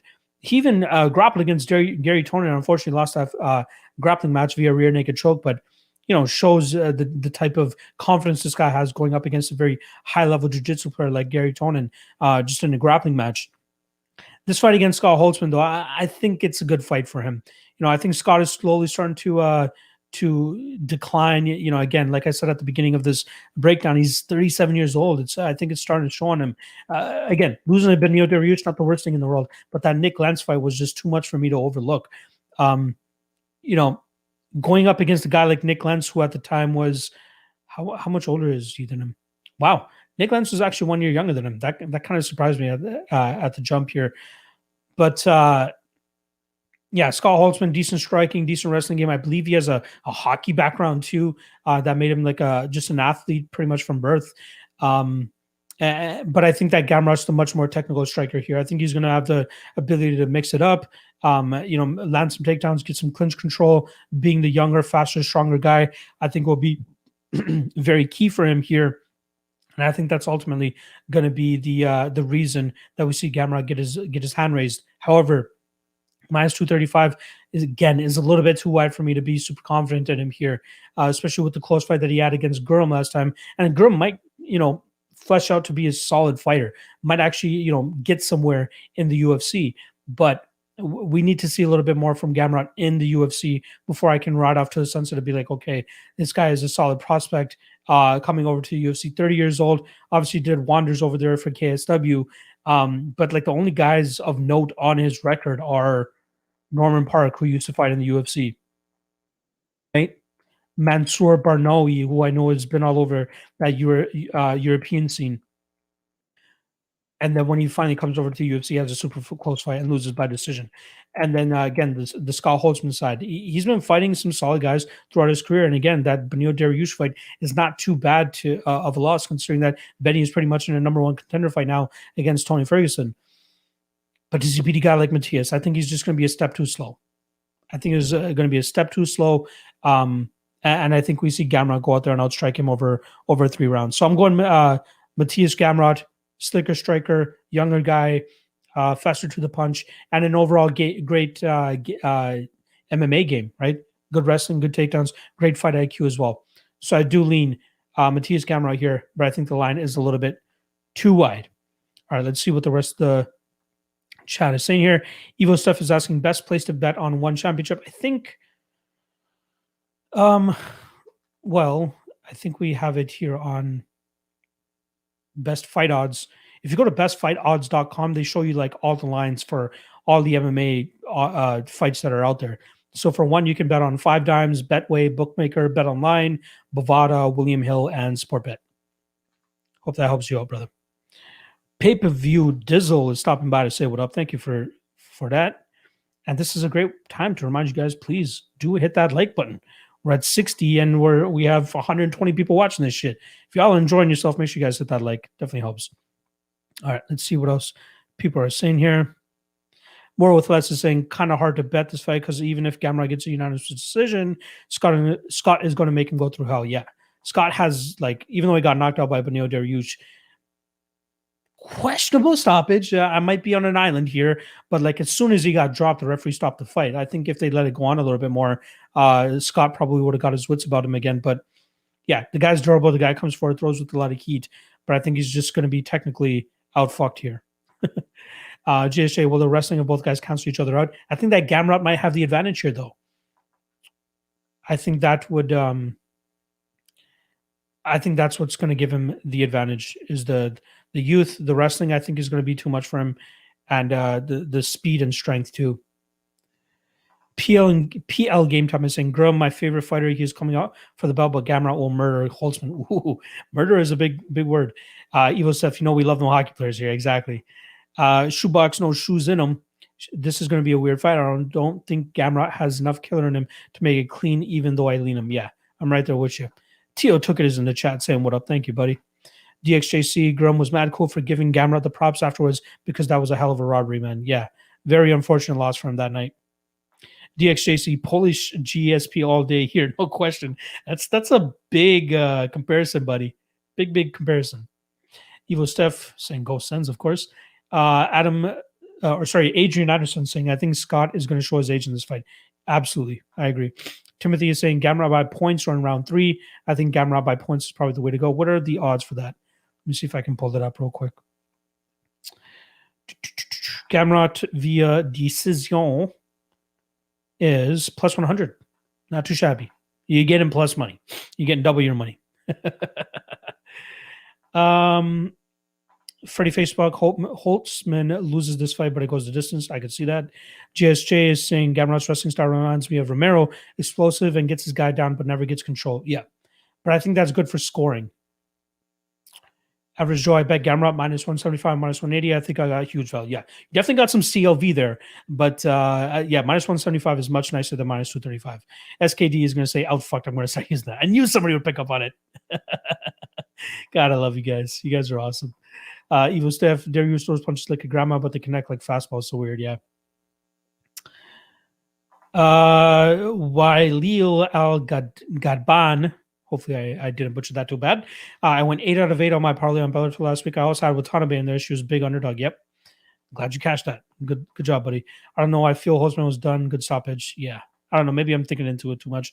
Manuel Galarza is saying after Holtzman got beat by Lentz went on to lose his next 3 fights. I think Holtzman's best days are way behind him. He did still manage to muster up 2 wins, Dong Yo Ma and then Jim Miller. But again, beating Jim Miller in 2020 is probably not the greatest thing nowadays, or 2019, I should say. All right, let's move on to the next fight. Let's keep this train moving along. Next up, we got. Are we on the main card yet? No, we are at the prelim headliner here. We got Mr. Joseph Selecki going up against Jim Miller. Minus 235 on Joe Selecki, plus 195 on Jim Miller. I love me some Joe Selecki in this spot. I think the kid is super talented. Again, 2 losses in his career, one of them coming via knockout, and you definitely see him adjusting his game and getting a little bit more comfortable inside the cage and making the changes that he needed to make after that fight. Mainly coming into the MMA game, he was a guy that goes out there and just tries to get his opponents to the ground, uses high-level jiu-jitsu game, and try to tap these guys out. But once fights were on the feet, it was a little bit more iffy for him. But this is a guy that you can go through his fights, in chronological order and see an evident improvement in his striking game. And that's something that we've seen, fight after fight.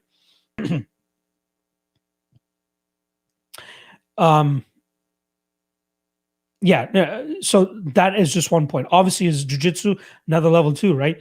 Austin Harper went up against all these crazy grapplers in his last couple of fights. Nobody was able to tap this guy. Joe Selecki's just like, oh, let me hop on your back real quick, and I'll eventually find this rear naked choke. And that's exactly what he did. The guy's super slick on the ground, super slick with his jiu-jitsu. And we obviously know that Jim Miller is a high-level jiu-jitsu player himself. But when he's going up against a guy that's much younger, stronger, and faster than him, and which is what we have with Joe Selecki, I think he's going to be in some trouble. I truly think the only way Jim Miller wins this fight is like not even a situation like the Roosevelt Roberts fight. Roosevelt Roberts throws a kick, slips, Jim Miller ends up on top of him, and he's fucked. But if Joe Selecki throws a kick, slips, and Jim Miller ends up on top of him, Selecki's jiu-jitsu game is just amazing. I think it's really great. And I think he'll be able to survive Jim Miller. And I think, I wouldn't be surprised if he gets a reversal in there or, easily finds his way back to his feet. But I think that Jim Miller's cardio issues is another aspect why I like Joe Selecki in this spot. Miller does start to slow down the later the fight goes. Vince Pichel, that fight, we see it happen there. Miller has some success in those 3rd rounds, but Selecki has a great gas tank on him. We've seen him go a solid 3 rounds trying to hold guys and control them. The Matt Wyman fight, I know a lot of people hopped off the Joe Selecki train after he wasn't able to submit Matt Wyman, but Matt Wyman had never been finished or submitted in his career up until that point. Yeah, Jordan Levitt went out there and slam KO'd him, but that's another like Impa Kasanganay, Joaquin Buckley type of thing, once in a lifetime type of thing, or maybe not once. We've seen a couple of slam KOs, but it's not often that you see a guy get slam KO the way that Matt Wyman did there, and that's why we saw Selecki go into the Austin Harper fight as a plus 100 dog. Absolute craziness. I think people are just overlooking Selecki just because of that one fact. He got the win that night, very dominantly too. But people are still writing him off. But I'm a big Joe Selecki believer still. I think that he has all the skills in the world. It's going to be great for him to go out there and fight a guy like Jim Miller, experienced as he is, and add that name to his record. I think that he beats him pretty much everywhere in this fight, outside of a possible Hail Mary KO or a club and sub situation in the first round. The longer this fight goes, the more I favor Joe Selecki, and I'm not sure which way he's going to look to try to beat him. I think he has the chops to go out there and submit Jim Miller if he so pleases. It's not like it's going to be easy, I should say, but I think the more he wears on him, it could potentially open up for him. We've seen Miller get submitted in the past, and obviously against high-level dudes, but I think that Joe Selecki has a very high-level jiu-jitsu game too. So, yeah, I like Selecki here. I think he pretty much has him covered everywhere. Even if Selecki wants to take him down right off the bat, I think he'll be good to go. I think that Jim Miller has very poor takedown defense. Selecki should be able to get this to the ground if he wants to. And I think that would be the safest way for him to approach this fight. There are fights where I have a guy going up against another guy, like Khalid Murtalizalia versus Fabio Aguirre at Bellator this past week. I wanted Khalid to go out there and kind of wear him out in that first round. And unfortunately, he didn't do the greatest job of wearing him out. He actually ended up losing that first round. But I want these guys to go out there and wear out the jiu-jitsu guys so that they can take him down later in the fight and then wouldn't have as much of a threat to worry about with the jiu-jitsu from their opponent. But I feel comfortable with Selecki taking this down from minute one. I think he's going to be good enough jiu-jitsu defense or submission defense that he shouldn't get tapped by Miller early in this fight. And then I think the pace and the pressure is going to wear on Miller, and we'll see Selecki possibly get a late finish here. So I think officially on the pre-recorded podcast I did, I think I took Selecki to win by decision, but a third round stoppage here wouldn't surprise me for Selecki, who does seem to go for submissions more often than not, right? Like he is a finisher in my opinion. So what do we got by Selecki in round 3 here? Selecki in round 3 is plus 1,000, plus 1,400 at one spot. So yeah, I like Joe Selecki here a lot, and I think he kind of we don't see a vet lesson from Jim Miller in this fight. I think we see Selecki go out there and get a solid victory, either by a late stoppage or via decision. I think Joe Selecki has him covered everywhere. Not to mention younger, faster, stronger, all that type of shit. Selecki's got this fight in the bag, in my opinion. All right, let's see what the chat's saying, and then we will move the hell along.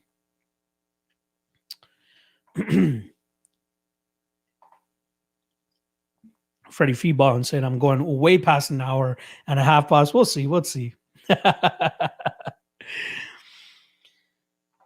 Pierce Hager talking about the last fight, saying Holtzman don't like that right hand. Yeah, I don't think he'll like the right hand of. I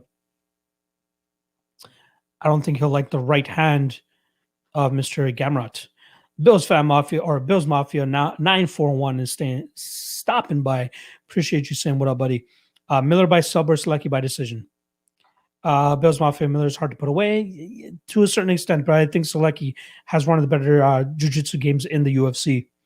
I think it might be a statement type of win for him this weekend.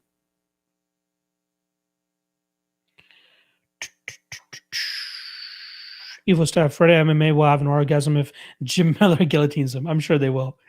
Adrian Anderson. Oh, speaking of which, that is one thing I do want to talk about. In that fight against Matt Wyman, he did there were a lot of times where he did kind of put his neck into danger of getting guillotined. So I'm sure that's something that he's been working on. But being a high-level jiu-jitsu guy like Selecki is, I think he's going to be ready for that. I'd be very stunned if we see him go out there and get guillotined here. Adrian Anderson, Luis Pena TKO'd Wyman before the Selecki. Did he do that? Or sorry, okay, I lied. He had never been submitted up until that point. I'm not sure why I said finish. My bad. Selecki subs Miller round 1, 2, and 3. Most likely round 1, but I'm betting them all in basic sub prop. Interesting. That's a lot of confidence, my man. I wouldn't be surprised with the decision. Spencer Fisher beat Matt Wyman by KO. Yeah, my bad. I meant never been subbed. My bad. Selecki second or third round sub. Interesting. Pierce Hager is saying Selecki, Impa, Gamrot, round robin thoughts. I think the odds are a little bit too wide on Impa and Gamrot, but I do think they win. Bells Mafia nailed those names. Laughed my ass off. Vettori, Castro, Dern, and Selecki is my parlay of the week. Man, Castro is just so tough to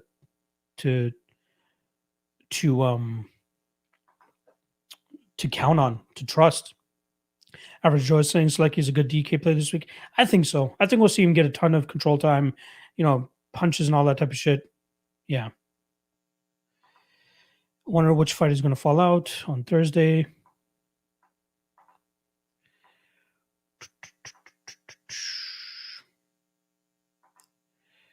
Okay. Demetrius Johnson minus 135 against Adriano. No, he's way bigger of a favorite. He's like minus 1100, dude. People sleeping on Jim's durability. He's not going down, man. He could potentially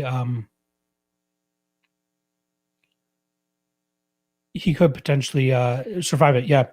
That's why I'm not playing a prop here. I think minus 235 on Selecki is fine, to be honest. Castro is such a scary bet. His cardio is the worst. Yeah, I'm right there with you.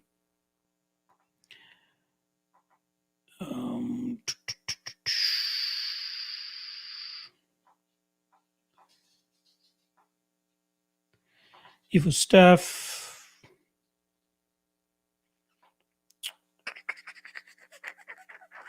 Morthless is saying, only thing putting me off about betting Selecki is that Miller is hard to submit, and Selecki isn't really a striker, so Miller is probably going to make it a stand-up fight. It's going to be a close one. I just don't think that Miller has the greatest takedown defense, and I think that's what's going to cause him trouble here. And I think that Selecki's striking is improving. So, yeah, I don't think it's the worst thing in the world. Miller has very underrated power in his hands. So that's something I'm hoping that Selecki is privy to. I believe he's training under John Salter, who's a Bellator fighter, I believe formerly in the UFC too. He's had Chris Weidman training with him a couple times as well. So I'm sure his wrestling is on point. KJMMA is saying he's just got off work. Get a quick review for me, Locke. I got you, brother. I got you. Make sure you guys hit that like as well if you guys haven't already. That definitely helps. Noah's saying only scary part is Selecki is everybody's on him. Yeah. I forgot who it was, but somebody had said that like the only times we really remember like when everybody's on somebody and they lose it, like that's the only time we really remember it. There's so many other times where like everybody's on a certain fighter and that fighter wins, but that never gets brought up. But I get where you're coming from, Noah. I think Nina pieces up. Okay, well, haven't gotten to that fight yet. I apologize. Timothy is saying changed my mind. Second round sub or third round. First is least confident. Miller Gaston gets sub. I'm not 100% sure on that. I'm not 100% sure on that Miller Gaston getting subbed. I'm the safest thing for me, I think, is the decision prop for Selecki. Miller UFC is saying good stuff. Impa money line may be way too wide. KO line is crazy. Plus 800. Not too bad. Nick Rodriguez is saying Selecki's lock of the night. I don't know. Miller UFC agrees Selecki should dominate. KJMMA, what do you like early? Just go to the podcast, brother. I've been doing this for an hour and a half. Yeah, Nick Rodriguez, John Salter trains Selecki. Yep.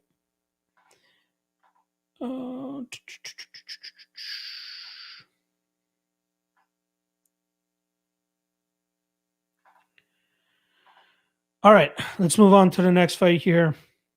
We got finally the main card. We're on the main card here. 15 fight slate. Obviously, we got a huge fight card ahead of us. First fight up, we got a banger of a fight. I'm very much looking forward to this fight. We got, where is it? There we go. Mike Perry against Daniel Rodriguez, minus 160 on Daniel Rodriguez, plus 140 on Mike Perry. Very excited for this fight. So let's start off with the Mike Perry side of things. We obviously want to know, right?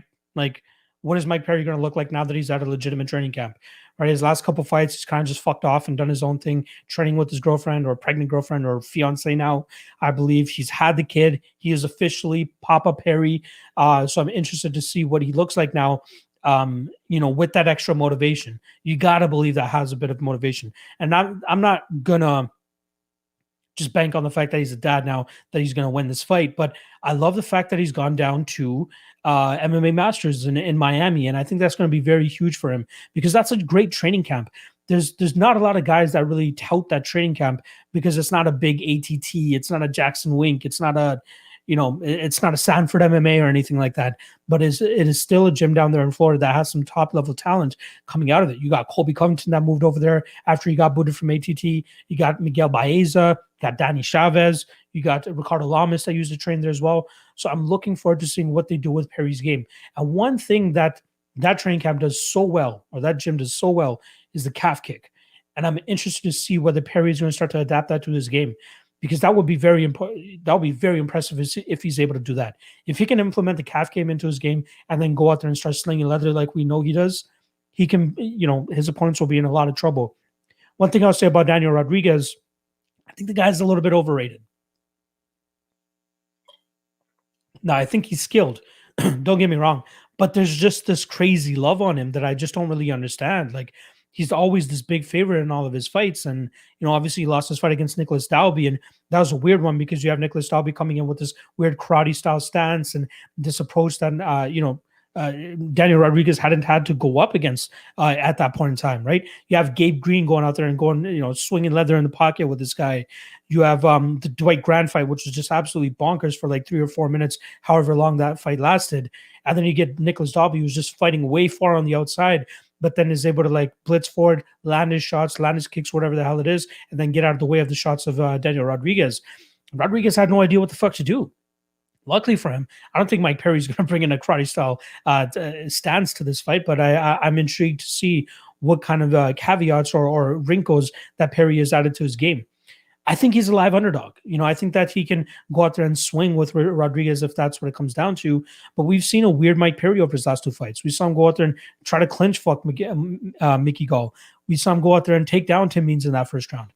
And Tim Means and Daniel Rodriguez seem to be almost a carbon copy of themselves in the striking realm, right? They're both tall, long guys that use a very good jab that keep their opponent at distance. And that's what Tim Means did very well in that fight, which was keep Mike Perry on the other end of his shots and not let that power come into play.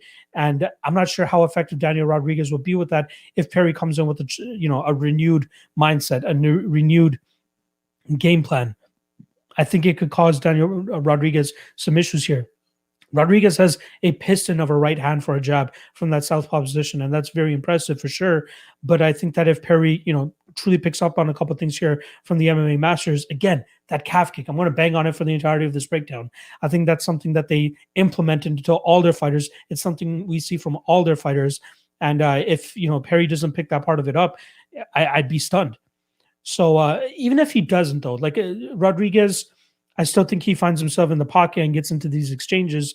And Perry still has some power. Like we saw this guy go a solid 3 rounds against Vicente Luque, even after he got his fucking nose smashed in. Right? The guy has been in there. He's been in wars. He's been there and there against very high level competition. Whereas, Daniel Rodriguez is still making his way through the lower half of the division. And then again, losing that fight to Nicholas Dalby is not the greatest look. Stylistically, again, it's not going to be the same fight. But I really like Mike Perry in the spot. I think he's a solid underdog, and I think he can bring in a game here that's truly going to stifle whatever Daniel Rodriguez brings. So this is a slight fade on the hype of Daniel Rodriguez, but also buying into this narrative that Papa Perry could be something, but also the work that he's going to be getting in with MMA Masters that could definitely help him out in this fight too. So I'm going Mike Perry. And I think both these guys have a solid chin on them. So I'll go by decision. But I can't wait to see what MMA Masters has done with Mike Perry. And I think this fight should be closer lined. So I'll go with Mike Perry to win via decision. All right, let's see what you guys are saying in the chat here. Freddie Freeballer is saying Mike Perry sucks. Yeah, he does. As of recently, he has. Nick Rodriguez says Perry has the value, and I agree with you there, buddy. SKD is saying minus 160 is too horrible for a confident bet on Rodriguez, or I don't think 160 is too horrible of a bet. Yeah, 185 was a little bit crazy. I want to be bad at like minus 120, minus 130 for Rodriguez, but still minus 160 for me is a little bit too big. Hey, Loomis, a lot of people feel Rodriguez won the last fight. Still not a good look for a fight. Evo Steph, once upon a time, Mike Perry had good head movement for 1.5 fights. Yeah. Timothy Treon, Papa Perry, Narrative Street. You know what it is. Christina Miller, or I should say my guy Big Monty, is saying Rodriguez is hittable and Perry has power. I like Perry's chances here. I'm right there with you, dude. Acai Fueled Mountaineer, thank you for stopping by, buddy. He goes, I'm on Perry, but his weight cut seems to be going rough again. He tweeted, bro, dieting and cutting weight is the worst. I can't go on living like this. Middleweight has got to be in my future. Ooh, that sucks to hear, man. That really sucks to hear, especially considering how much he's been banging on wanting to get paid. Why are you willingly going out there and giving away a percentage of your purse? Fuck. Yeah. Good point there. Nick Rodriguez. Rodriguez was very bad against that Dalby dude. Yep. Perry had power before he forgot how to throw punches. I think that's going to change this fight. Timothy Trion, I'm betting a little on John Ram at the Masters this week. There you guys go. Papa Perry, John Ram, parlay. Rodriguez by TKO second round. Mike has a chin on him, but Rodriguez seems fresher. Interesting. Perry's only been put out by Jeff Neal, right? Nick Rodriguez, Perry been lifting and bodybuilding in the gym. That's why it's getting tougher for him to stay at 170. Loomis, Gabe Green, and Mike similar styles. I think Mike is just a little bit more of a scrapper, though. Yeah. Christina, I think he's a firefighter and a Perry okay. In a firefight, and Perry's okay. KO, interesting. DHJC, I'm not even joking when I say Mike Perry's striking looked worse than a lot of women's MMA fighters striking in his last fight, and that shit was concerning. He was throwing fucking arm punches. Yeah, it was weird to see Mickey Gall outstrike him in that fight, which is why he kind of took it to the ground. That was a very weird look. Very, very weird look. Let's hear. Wiley is saying, I think Perry's the dog of the night. Maybe. Rodriguez is not that tall. True. KJ MMA, damn, my bad luck. I didn't realize you're doing a fight by fight. Thought it was a Q&A. Good luck to everyone in the chat this week. Thank you, brother. Perry Rodriguez almost. I'm not sure why I thought he was going to be much bigger. Interesting. So yeah, even better for Mike Perry then. More with less. Perry has a real issue with getting punched in the face after the Luque fight. Look at the way he inches towards means after round one to avoid the jab. He fights afraid now, probably to protect his nose. Yeah. Again, I wonder what the narrative is with that Papa Perry thing. Timothy is saying range of outcomes here is way too wide for me. Big pass for me. Just sit back and enjoy some popcorn. Yeah, I'm right there. What you did, Nick Rodriguez, Luque and Neal would kill Rodriguez. Yeah, exactly. Billy Briz in the house. What's going on? What's up? Locked it into a D-Rod for this one. He's focused for the W. Instead of God can piece him up, he's going to beat his ass. Yeah, I just want to see what kind of changes we see from Perry. Nick Rodriguez just got a little bit on Perry. More with less. Perry's best asset is his grappling, but his conditioning is terrible, even at his best. Good point. This fight should be at the very least entertaining. Maybe. Unless Perry wants to go out there and fucking grapple fuck. Evo Steph, even a 1-inch height difference is significant in some regard or another because it means your body distributes to some of its mass differently. Some signs there from our guy, Evo Steph. Rohan Dasmana saying hello, thank you.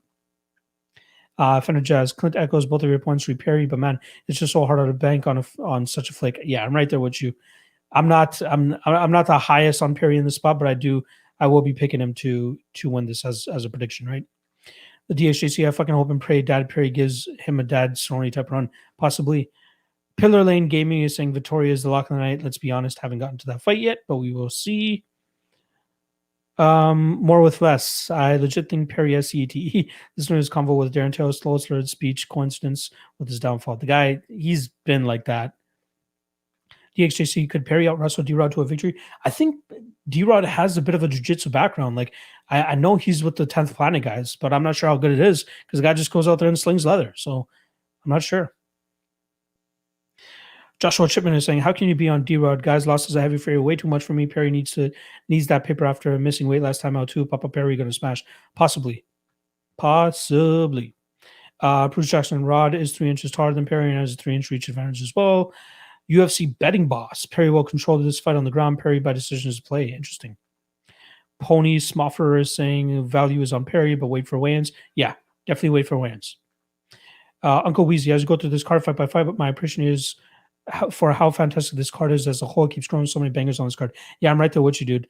15 fights, and they actually hold up throughout the majority of it. All right, let's move on to the next fight here. We got Nina Ansaroff going up against Mackenzie Dern. I know a lot of you guys are waiting to hear my thoughts on this fight, and I'm going with the masses. I like me some Ansaroff here, and I think it's going to come down to the striking game. And people might get honey-dicked into thinking that Dern is just crazy striking out because she went out there and had a solid performance against Verna Jandiroba, but she got pieced up by Amanda Ribas. You know what I mean? And Amanda Ribas was another one that kind of lulled us into thinking that she was this great striker, and then when she goes out there and strikes against a girl like Marina Rodriguez, she can't even stand with her for 15 to 20 seconds. Now, I'm not saying that Nina Ansaroff is a Marina Rodriguez with her striking, but she shows great discipline and ability to keep moving. Like, she moves a lot during the fight, and her cardio holds up over 3 rounds. But she's always consistent with that jab. That jab just stays in her opponent's face, like the Claudia Gadelha fight, right? She gets taken down in the first round, survives that. Gadelha, very good jiu-jitsu herself, able to survive that, get back to her feet. Second round, jabs her face off for like 3.5 minutes, then gets taken down late. My concern here, though, is for Dern backers is Dern's ability to get the fight to the ground.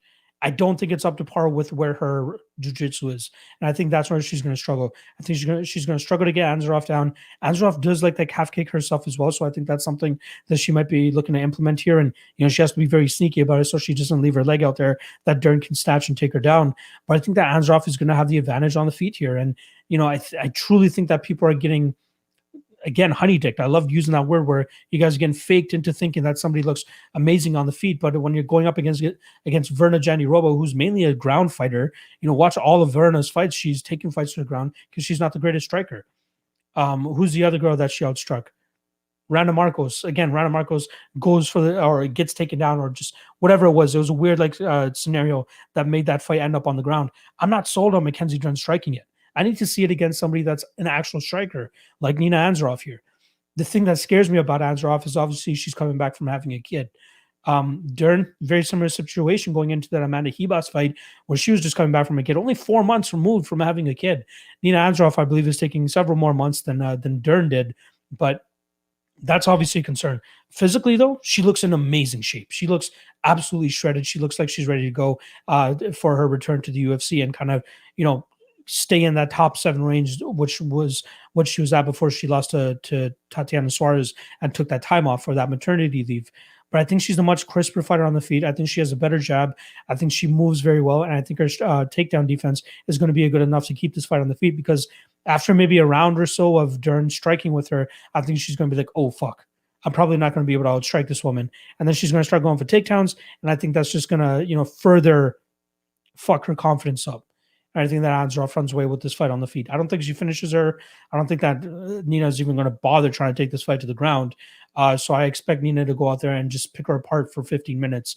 Dern, I'm not a believer in Dern striking yet. I need to see it against a legitimate striker. And in my opinion, Anzarov in this division is a legitimate enough striker that if Dern goes out there and outpoints her for 15 minutes, she will have won me over. But you're not going to win me over by outstriking Verna Jandiroba. Not happening. So I'm going Nina Anzarov. I'm going to take her to win by decision. Shout out to anybody that got Anzarov closer to, that plus money that she was at. But I think once people start to run the tape and start to get privy to it, they understand that, Anzarov is probably the side here. All right, let's see what everybody's saying in here. Jeannie's got Nina by domination. Nick Rodriguez got Nina by decision. I like that. Wiley says, no way. Jenny Roba can strike for shite as well. Exactly. Right there with you. Zaza Kita saying Dern pieces up a BJJ fighter, then people think Dern is amazing. Yes. Also, that fight with Bird Lady was way too close. Yep. Bruce Jackson and Tiki Dern getting smacked. Belt better is in the chat. What's going on, dude? Nina getting respect because of Nunes. Dern going to win. What about the fight, though? How do they match up stylistically? That's what I think. Dern's wrestling sucks. Exactly. Right there with you. Dern doesn't need to get the fight to the ground. Interesting. Acai Fuel Mountaineer is like Dern's takedown accuracy is like 3%. Rohan is saying Dern's striking is actually pretty good. Again, it's improving, but I don't think it's at a level to compete with the top 5 yet. Timothy is saying Nina, 3 units total bet on her at plus 125 money line and a parlay piece with Shore and Ganu card 25 for 467. Nice. I like it. Zizakita. To be fair, Lachlan Marina pieces up a lot of girls in the division. People chose Hebos for a ground game to beat Marina, not because people thought Hebos could strike. For sure. But I mean, like if people... I think people were thinking that Hebos' striking was good enough to at least hang enough with Rodriguez on the feet to eventually get the fight to the ground. That's kind of the point that I was taking. There's no way that I think people were thinking that Hebos was going to go out there and outstrike Rodriguez for a full 5 minutes of a round or over 15 minutes. That's not what I meant. But like she seemed like a fish out of water as soon as she started getting hit. just like she was against Poliana Vienna and then got knocked out. I mean, that's what I meant. Zazakita saying Dern's striking is straight trash. The only thing she has is aggressiveness and slight power. Exactly. Thank you. Why, Leo, don't you think Nina age and inactivity will play a big factor? She looks like she's been like good to go. Like she seems like one of the, well, she definitely was one of those moms that was not like full out training, but still like hitting pads and stuff while she was pregnant. You know, I believe it's like working out while pregnant definitely helps out the pregnancy or something like that. And yeah, she's 35 years old. I still think she can go out there and put on a solid striking clinic. Derek, Nina will stay on the feet and kick them legs where Darren in unless Darren gets lucky and gets to the ground. I don't see her winning. Yeah, I'm right there with you. No, I feel like people keep feeding Darren every fight since the Hebus one, disregarding her improvement. Not on my side. Definitely not on my side.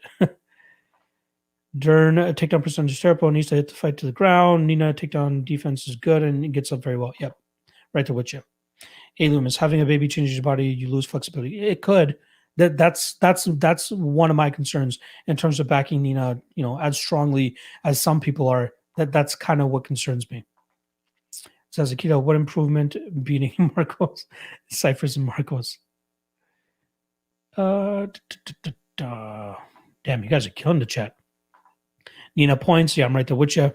More with less is saying +1 for Nina, but fight is unbettable. Darren's BJJ is close to an insta win card. Even one grappling exchange is extremely dangerous. Yeah. Girls with no IQ who fall into Darren's guard. Yeah, that was hilarious. The Cyphers one was the most like the one that pissed me off the most, right? She's doing great on the feet. She's stuffing takedowns, and then she willingly engages in the guard. Horrible, horrible, horrible. Freddie Freeball is saying Nina going to drop. Interesting. Rohan, Nina hasn't fought since 2019 while being a brand new mom. Not sure how much she trains. She's training. Trust me. Her wife is fucking Amanda Nunes. You bet she's in the gym. Also, Darren's BJJ is beatable. He busts survivor on the ground. He busts is a high-level jiu-jitsu player herself. That's something we gotta actually like state and acknowledge. UFC betting boss, I'm sorry, but if you're betting Nina as a favorite in the spot, reevaluate your gambling decisions. Jeez, that's a little harsh. Darren by flying Eminari roll, sure. Nunes going to step in, and if Nunes loses, that's hilarious. MMA locker room in the chat saying, "What up, Big Beard?" That's a beard brother right there. I appreciate you stopping by, dude. Adrian Anderson is going to neutralize Darren, her late and win a decision right there with you. 77% career takedown defense for Anzarov, boasted against competition like Gadelia, Suarez, and Marcos. Darren 1 for 18 on takedowns during UFC career. Facts. Darren at plus money is a lock. Nina coming off a 2-year layoff will not bode well. Nah, that's coming from lock of the night. It's not a lock. She could win. Don't get me wrong. It's not a lock though. Locker room is on Darren at plus 120. Not a bad line. About better, Darren should have went to AKA rather than RVCA. Yeah, good point there. Good point there.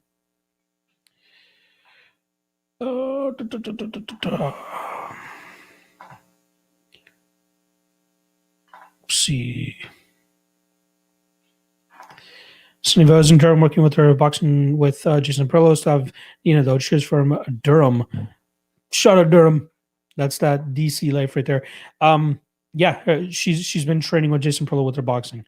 But how much improvements has she really made? I need to see it more against better competition, or at least better strikers before I'm down to bank on Dern here. MMA locker room is saying, I hear you about striking, but that's what everyone knows already. I think Dern is coming out of Long Beach. How am I going to go against my city? I hear you. Hannah Suffers was in some hilarious UFC fights. Yeah, for sure. I cast her in one of her fights, I think it was. I think it was the Poliana Vienna fight. But yeah, I definitely put Castro one time.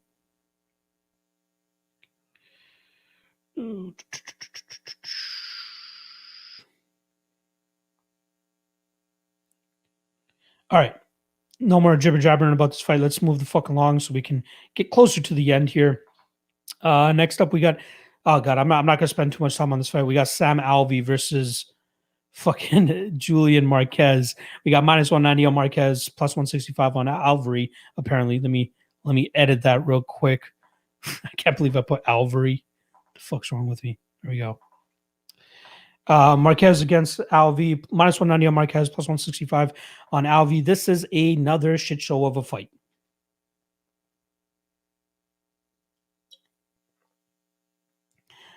I lean Alvi in terms of the value here. Marquez's fight against Pitolo was such a shit show, back and forth. I think, if I'm not mistaken, I had Pitolo possibly winning that fight if it had gone to a decision. Pulls off a Hail Mary dart stroke at the end there. Pitolo, messing around a little bit too much in the grappling exchanges. But Alvi has decent takedown defense. And that's one thing a lot of people kind of overlook with this game. When guys are trying to take him down, he does a good job of, if he does get taken down, he gets back to his feet and he's able to, keep his game going. But the thing that I don't like about Alvi is that he just accepts the back foot at all costs. And that is that's just right off the bat, you're losing automatically on the judges' scorecards.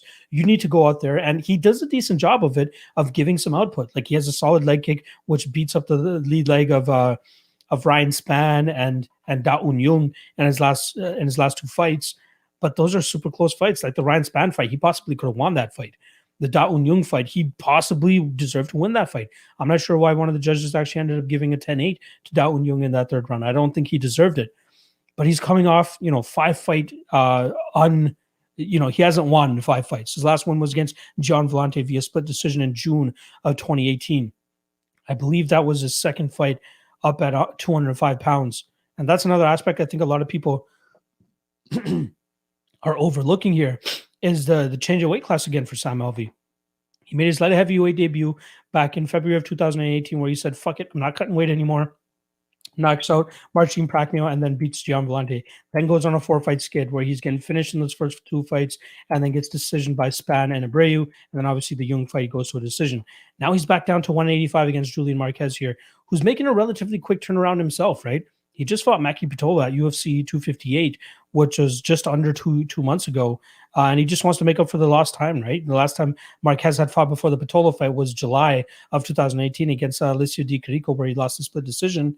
And then he took, the 2.5 years off, and now he's back, gets a big win over Pitolo. But this Sam Alvey fight is just so fucking tough. I'm going to lean Alvey here, though. I think even on the back foot, I think he goes out there and puts the work on Marquez. And let's not forget, Alvey has some power in his hands, right? He had Spann on wobbly legs at the ending of that round, ending of the fight, I should say, since it was at the end of the 3rd round there. And then Marquez, like, I just don't know what to get from this guy. Like, again, his takedowns are going to be stuffed. I think that Alvey does a good job of keeping this fight on the feet. And then when it comes to the striking, I think that he might get his lead leg chewed up. He's not this crazy technical high output striker. And I think he has a questionable chin. I think that Alvey could land on his chin and put him down. So I'm going to lean Alvey here. I'll lean him by decision, but just like the Jarjis Danho and Yorgan Castro fight, there's another one on the card where I'm just like, why are we bothering betting these fights? There's just too many question marks here. There's some guys out there that be like, oh, people shouldn't tell you to pass fights. There's always value on certain fights. That's how you end up in the red. Pick your spots and then fire away. Like Yorgan Castro, way too big of a favorite. And Kasanganay, in my opinion, way too big of a favorite. Not as much of a shit show when we're talking about level of skill and competition and stuff, but this Marquez and Alvey fight screams slop fest all over. So I'm gonna go Alvey. I'll go by decision. I don't want to spend too much on this fight. That there's really not too much to go into about it.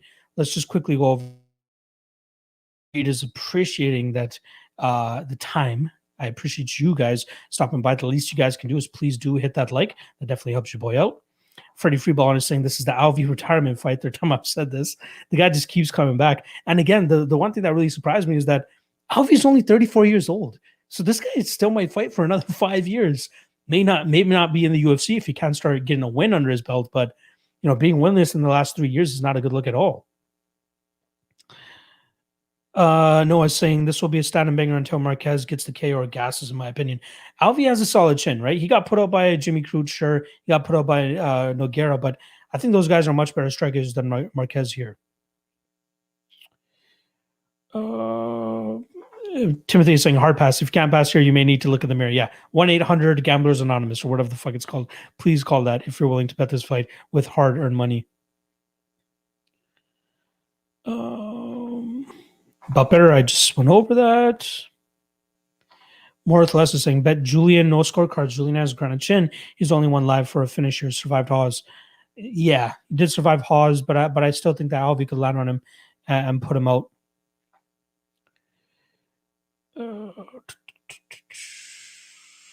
DXJ is saying this man's job is on the line 100%. One last ride. Yeah, I'm right there with you. Fender Jazz is saying, I think Marquez wins, but he would have had a better chance with Blondie 75-year-old Debbie Harry, who's saying the original Heart of Glass than mine. Yeah, the guy's shooting high. He's shooting high. A Loomis, yeah, Alvy's such a tough dude, like shit. That Daun fight was rough, yeah, for sure. Surprised that he almost won that too, right? While Leo going down and way at the age, he going to go knock out. I'm assuming that's what you mean.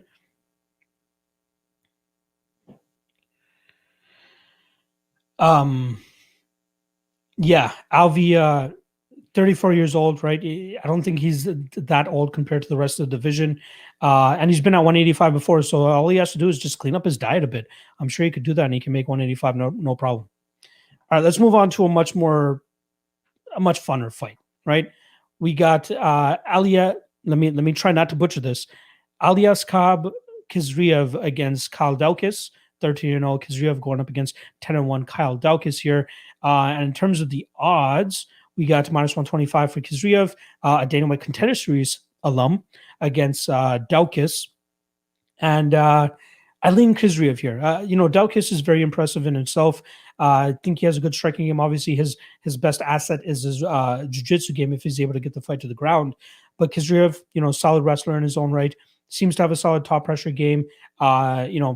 I'm not saying that this is something huge to bank on, but the fact that he was able to, survive some of the ankle lock attempts from Husmar Parlaris is a solid, thing to have under your belt.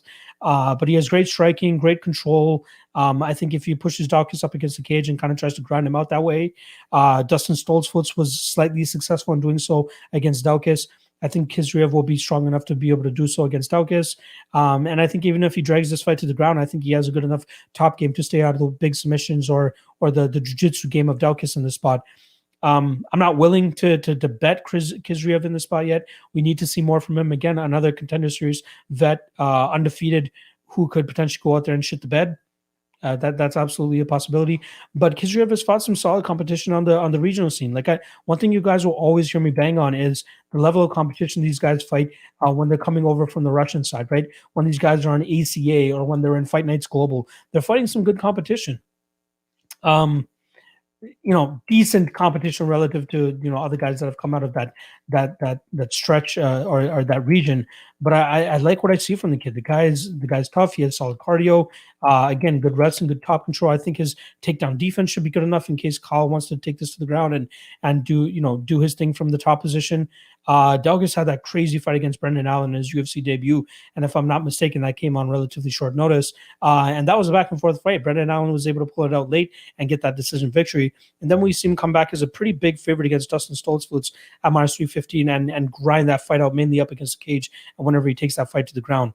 So I lean Kizriev here, more with less, the same fight of the night, and I absolutely agree. This fight's going to be fucking bonkers, but I lean Kizriev here. I think he takes this fight by decision. I think Daukis is durable as fuck, but I think we'll see Kizriev just grind him out. Some exchanges on the feet, but I think for the most part, this could take part in the clinch or even on the ground, with Kizriev trying to stay out of the submissions of Daukis, and Daukis either going for submissions or reversals. But I do lean Kizriev here, and I'm going to take him to win this fight via decision. But UFC debutant, prime showing on the Contender Series where he got that guy out relatively quickly. Question marks, right? Daukis, we saw him go, a hard 15 against a solid UFC vet in Brendan Allen. And then we saw him go out there and, grind out a victory over Dustin Stoltzfus, who, again, competition-wise, probably not the greatest. But, yeah, this should be a great fight. This should tell us a lot about both guys. But I'm on the Kizriev side here, and I'll take him to win this fight via decision. All right, let's see what you guys are saying here.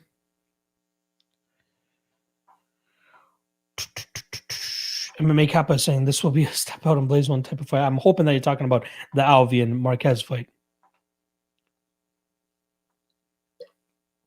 Bout Better is saying Daukis is too hittable and controllable.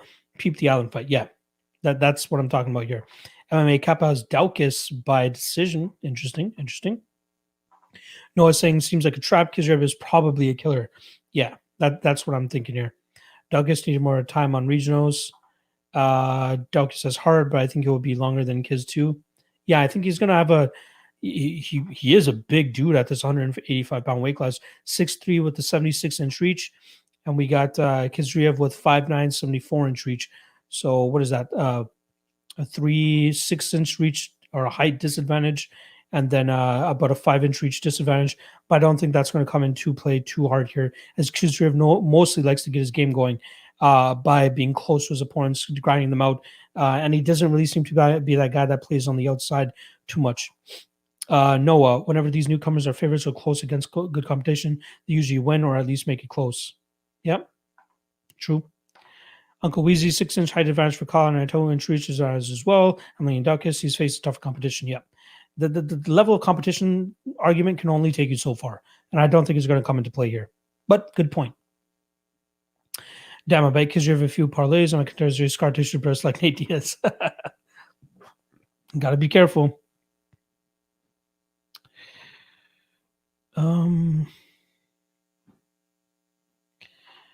Gene's asking if I'm skipping his comments on purpose. You just commented a little bit too much. I'm trying to give other people some shiny, and some of the comments you're making are not on topic. Let's put it that way. More with less. Kizriev did a flying ground and pound attack in one of his fights. I think Daukas beats him by staying composed though and takes over as the fight goes on. Yeah, again, this fight is going to definitely take us, give us a good insight into both guys here. All right, let's move on to the next one. We got, all right, finally, co-main event time, and I can't wait to talk about this fight because this should be a great one, and I can't wait to see what the chat has to say about this one. But Arnold Allen versus Sodiq Yusuff. Ooh, what a fire fight. If you guys haven't already, please do make that hit that like as well. That's something I want to slip in here before I get into this breakdown. But I like me some Arnold Allen here. This is a great fucking fight. Both guys mainly strikers. You know, Allen a little bit more composed, I think, a little bit looser on the feet, has a piston of a jab. You know, great combinations. Sodiq Yusuff seems to load up slightly more, but does throw good combinations. You know, heavy power in his hands. Got rocked in her by Gabriel Benitez. Got rocked in her by Mike Davis, but shows great composure in both of those fights to come back and win both of them. Right, the Mike Davis fight wins by decision, and then the Benitez fight ends up knocking him out in the same round that he got dropped in. Andre Fili fight, we see him start to slow down a bit, right? But we see some good wrinkles in his game. Like we see him go out there, land a takedown against Fili in that second round and have some good top pressure and some good top control. And that pays off very well for him as he ends up winning that fight by decision. But that third round did not look good. You know, his activity just goes to fucking shit, backs up, doesn't really care. You know, I don't know if he was cruising or what it was or what his coaches told him, but that's not a good look. I don't like seeing a guy take a round off per se. In a 5-rounder, sure, maybe. Like I'm trying to remember. It's the Vettori one. And I'll talk about obviously in that next one. But Vettori pretty much took that round 3 off against Jack Hermansson so that he can come back stronger in rounds 4 and 5. But in a 3-rounder, there's no room to take time off. Sure, it worked out for him against Andre Fili, but like, what's going to happen when he has to go 3 hard rounds against the guy in Arnold Allen, who in my opinion has the slicker technique, the better strikes. Both guys are like on par with each other, which is why the line is as close as it is. But I think that Arnold is just going to be too slick on the feet for him. I think it'll be faster to the punch. I think he has better durability. We've seen Yusuff, like I said, we've seen him hurt numerous amounts of times. And if Allen is able to land on that chin at the right time, he could potentially put his lights out too. But I'd be interested to see who initiates the grappling first, because that's usually the person that like has shown their hand. They're like, ooh, I'm probably not winning the striking here. I'm probably going to take this fight down and try to grind it out. But is he going to be successful in taking it down? I think Allen's a great overall fighter. I think his victory over Gilbert Melendez was great. You know what I mean? Like, a lot of newer fans don't really know about Gilbert Melendez. And yeah, he hasn't had the greatest UFC career. I think his only win was against Diego Sanchez, which was his second fight in the UFC. But like on Strikeforce, he was killing it. Sure, he might have been juiced on something, but like he is a solid name. And for Allen to go in there with the confidence that he did and beat him the way that he did, gave me like, you know, some solid brownie points for Arnold Allen off of that fight. But I think that Yusuff is the best fighter at this point in time that he's going to have fought, right? I think he's much better than Melendez was at that time. I think he's much better than Nick Lentz and all those guys. And Yusuff is going to bring a different, caveat to this game. This is the first fighter that he's fighting that has this good of striking. Like Gilbert Melendez used to have great striking back in his strike first days, but not anymore. Yusuf has that striking game now. He has the power. He has the ability to throw in combinations, and he has great head kicks and great awareness. But Allen is just so by the book with his strikes, and it's amazing to see. Like, he's never off balance. He's a fighter that you see that just watch his fights. Like, this is a guy that always keeps his balance and always keeps his feet under him. And he always moves in his stance, in and out, whether he's moving backwards, whether he's moving forwards, or whether he's trying to pivot off and trying to get a better angle on his opponents. The guy is so good at doing that. And I think he's probably going to have the better cardio here too. Again, the question marks as to why Yusuf took that round 3 off against Feely is just winning too big in my head.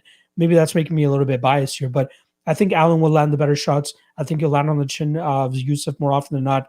And I think that will see Yusuf start to slow down and Allen take over even longer. So I'm taking Allen to win this fight via decision. I think he's a solid spot at dog odds. And I'm kind of surprised that we're starting to see, the odds starting to widen a bit. I saw Allen closer to plus 110 earlier this week. And I thought that it was going to close at, at pretty much pick 'em odds. And it could potentially so, right? We're only at Tuesday. If this comes to Saturday and the fight's at pick 'em odds, I'm not mad at it. But now might be the time to jump on Arnold if you're actually like an Arnold here. And I do. So I'm taking Allen to win this fight via decision. I think he'll be slightly faster to the punch, playing the more basic game too, right? The 1-2 down the middle is going to be money for him here. I'm on Allen. The kid's going to continue his streak here. I got Allen to win this fight via decision. Slight concern regarding the layoffs. I saw somebody bring it up in the chat here. He did fight Nick Lentz January of 2020, so right before COVID hit. But he was scheduled to fight Jeremy Stevens in November. So it's not like he wasn't training or he was injured and just sitting on the sidelines. So he definitely was getting ready for it. All right, let's see what you guys are saying. Matt Reed has Allen by decision, right there with you. Greco Nero is saying Yusuf all day. Weil is saying, I'm not betting on this, too risky. Yeah, both guys have a solid argument, in my opinion. Bruce Jackson is saying Allen and Yusuf is the best fight of the card, and I absolutely agree with you. On Allen, but concerning he gets caught early due to time off. That's what Noah says. Yeah, I think that's a solid argument. Could make sense here. Bruce Jackson saying fight goes to decision for this fight. I know most of their fights do go to decision, but man, it's always so tough betting on a striker versus striker matchup here to go to a decision. I hate overs and I hate go to decisions, but I can see the angle here. Zazakita is saying Yusuf chin is suspect to me. I kind of suspect Yusuf is a slight glass cannon. I'm right there with you, buddy. Gift of Nothing is saying Allen doesn't make mistakes. Yusuf has that X factor. But again, Allen, I can back a guy who needs you to make a mistake. Yeah, I like Allen. And you're bang on about him not making mistakes. He fights so disciplined and so clean. That'll definitely help him out here. MMA Kappa is saying double A via decision is a good little stab. Belt Better is saying he likes having a different take than me. Yeah, it doesn't matter. We're all never going to agree on the same shit. Genie is saying Yusuf decision. Okay. Allen never fought on level of Yusuf. What the fuck are you talking about? I know he has. I know Yusuf is on another level right now. And I even said that he's the best fighter that he's fought to this point in time. But better, Allen's hands are just too slow and he has poor striking defense. I have a page of notes. I watched tape, did research. Interesting.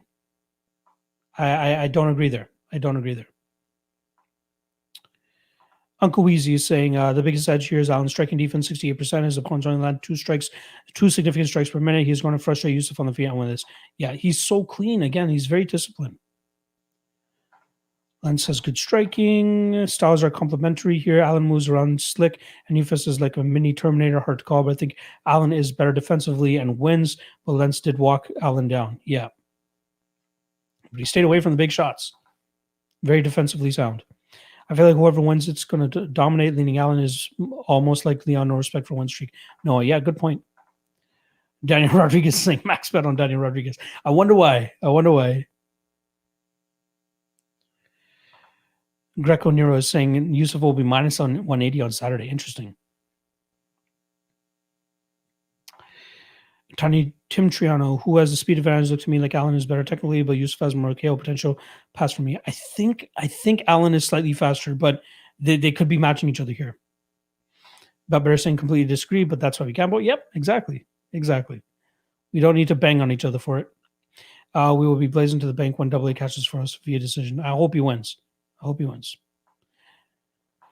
No, it's a big step up for both fighters, why I think one will look levels above the other. Yeah, good point. I think Yusuf has definitely fought the better level of competition up until this point, but I think they're both very, very skilled fighters. I went to school with him in Maryland. Yusuf legit. Nice. Alan is on his normal fight timeline of about one fight a year, so I don't take... Yeah, that's a good point as well. He does not fight that often. Time is not a line. Hey, man, just got here. Sorry if you've already gone over this, but thoughts on Alvin Marquez. Think Alvin can do back. Just... You can rewind this. I don't want to go over it. I'm already at like 2 hours and 15 minutes. If you want to go back and rewind, we just talked about the Alvin Marquez fight, buddy, about maybe 10, 15 minutes ago. Hey, Locke, what is your opinion on round robin parlays? Not really a big fan of them. The best odds you can get on this card is guys with the knockout versus a guy who never gets knocked out. I think that's what's happening here. Good point. Yusuf has overrated power. I wouldn't completely bank on that. Locke is one of the best. Thank you, Belt Better. I appreciate it. Sadiq usually weighs in 15 pounds more on fight day. Yeah, he's a big dude. He's a big dude. All right, let's move on to the last fight here. We got the main event coming up. We got Marvin Vettori at minus 330 against Kevin Holland at plus 270. Obviously, heavy odds here on Marvin Vettori. The guy looks like he's on a fucking spree right now. And Kevin Holland coming back from the most underwhelming performance you'll ever see from a guy that was as hyped as he was. And I still like Marvin Vettori here. One thing I'll give Kevin Holland, he's quite durable. I think it's going to take a lot for Vettori to put him away. I think he could potentially ground and pound him here, maybe like a second or third round TKO via strikes. Vettori is a madman. The guy's an angry dude, right? But I think this all eventually comes down to the mentality of both guys. And Kevin Holland, clear as day, you guys can go back and run the tape if you want, against Brunson. Right after the fight, he's walking over to, I forgot who he's talking to, but he goes, these guys are chasing belts. I'm just trying to have fun. You can't do that and have that type of mentality against a guy like Marvin Vettori, who's going to come there and try to take your fucking head off because he wants nothing more than a title shot. The guy is the meanest guy in the middleweight division right now. And just based off of that, you got to go with Vettori. And I don't care about the chalk here, but does Kevin Holland have the knockout power to put out Vettori? I don't think so. Does he have, all these people were running into the hills and shouting that Holland's going to knock out Derek Brunson, and that didn't come to fruition, and you could blame Holland for that too, because when this fight was on the feet, more often than not, Holland getting the better of those exchanges, but then he just could not stop takedowns. And that's going to be his issue here, is he's not going to be able to stop the takedowns of Vettori if Vettori chooses to take this to the ground. He's going to be the much bigger, much stronger fighter, and obviously the much more determined fighter, given the fact that we already know what we know about Holland.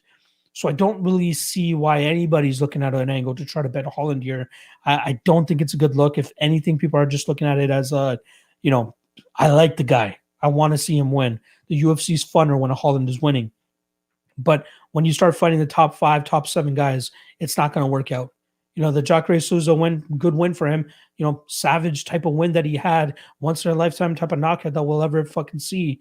But you're not going to pull it off against Marvin Vettori here. I think Vettori is a much cleaner, crisper striker. I don't know if Holland's going to be able to maintain distance. I don't even know how much of a... Well, let's confirm it here. In terms of his reach advantage, we got Vettori 6 foot 74 inches. Yeah, Holland will have a reach advantage here. Whereas Holland, we got 6'3", 81-inch reach. So 7-inch reach advantage and 3-inch height advantage. But I just don't think that Vettori is going to respect it at all. I think he's just going to walk through it, land his strikes, clinch up with him, maybe take him down.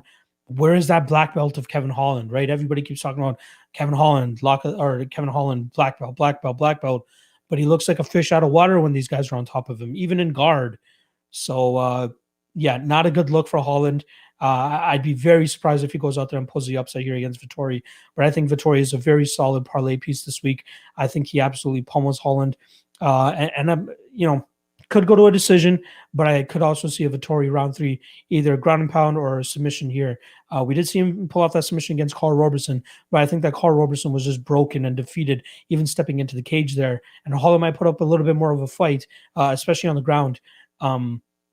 But I just don't see how Vettori loses this fight. I'm taking Vettori. I'll take him third round TKO. Decision wouldn't surprise me either, but I'm completely okay with parlaying him at minus 330. Don't parlay Yorgan de Castro. Don't parlay, well, you could possibly parlay him because Kasanganay.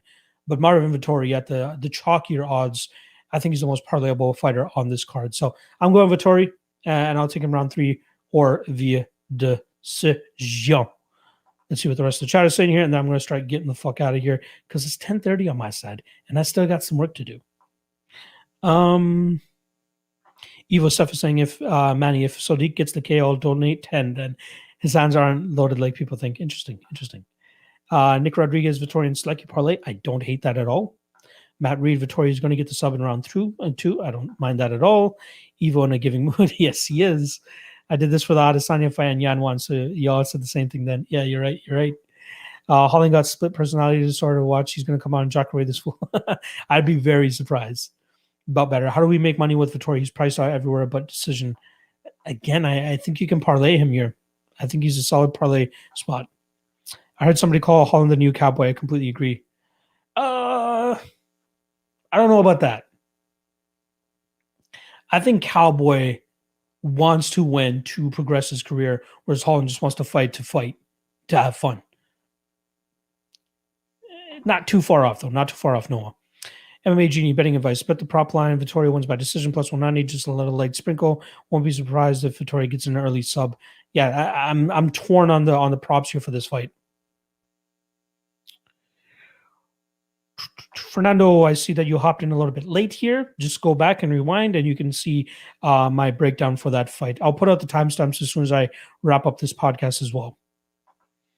Vettori has underrated grappling and fight IQ and overrated power. 2 KOs, 9 subs. As soon as he was getting outstruck by Robertson, he took it to the ground. Good point. I genuinely think Kevin uses talking as a way to cope with bad anxiety, possibly. A gift of nothing, he's saying Vettori Allen parlay. I think you can already bet Allen at a solid price, and you're getting a good price, right? I'm not usually of the mind to bet or parlay underdogs. I'm not that, unless you're very, very confident in that underdog. I wouldn't look to it. DXJC, oh fuck, that's actually so spot on. He might be the new cowboy. Okay, maybe I'm not seeing it. Adrian Anderson, all betting and predictions aside, I just thought about how fun this fight is going to be with Holland's trash talk and Vettori's mean streak. I feel like Holland is going to piss Vettori off bad. I'm right there with you. Nick Rodriguez, Vettori, Selecki parlay. I like that.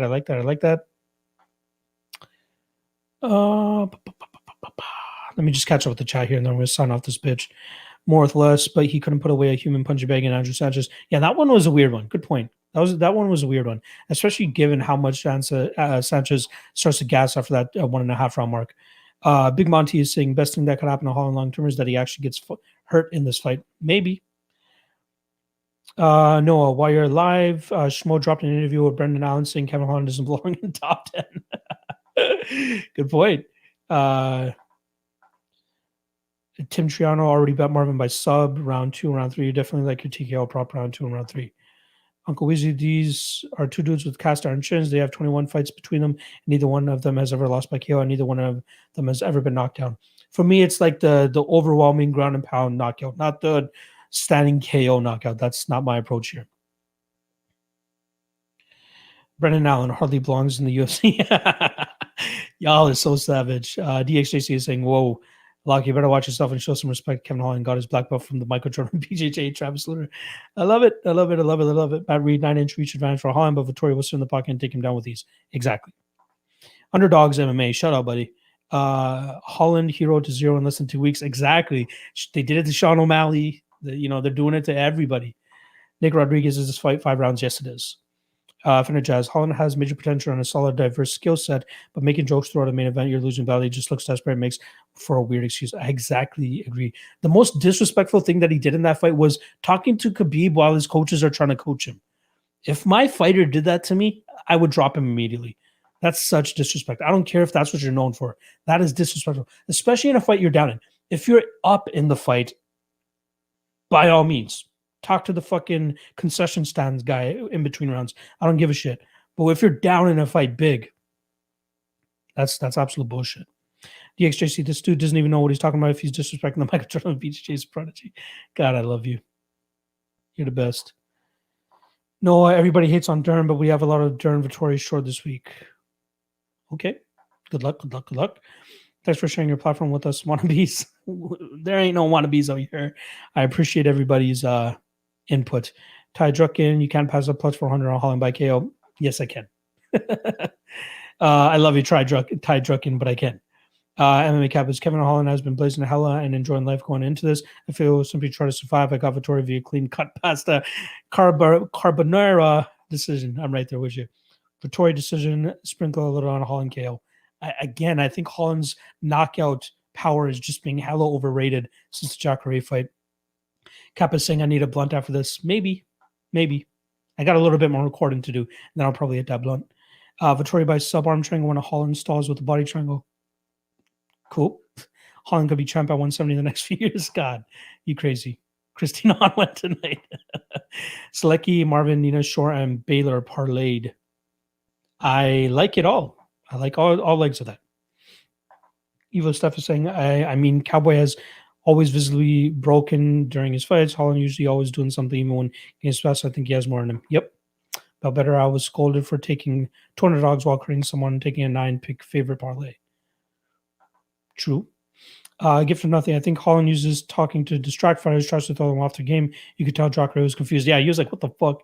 MMA Genius saying, great show. Thanks for the content. I appreciate you, buddies, for stopping by. Better, I always parlay my best dogs. Go for it. If it works for you, go for it.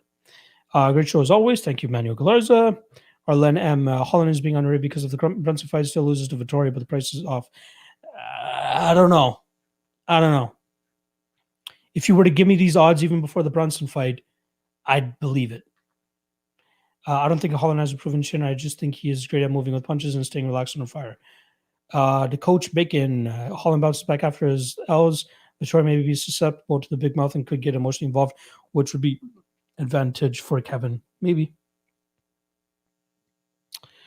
Evan Carlson, hey there, cutie. Can we get some hype in the chat? Duh. Like them up.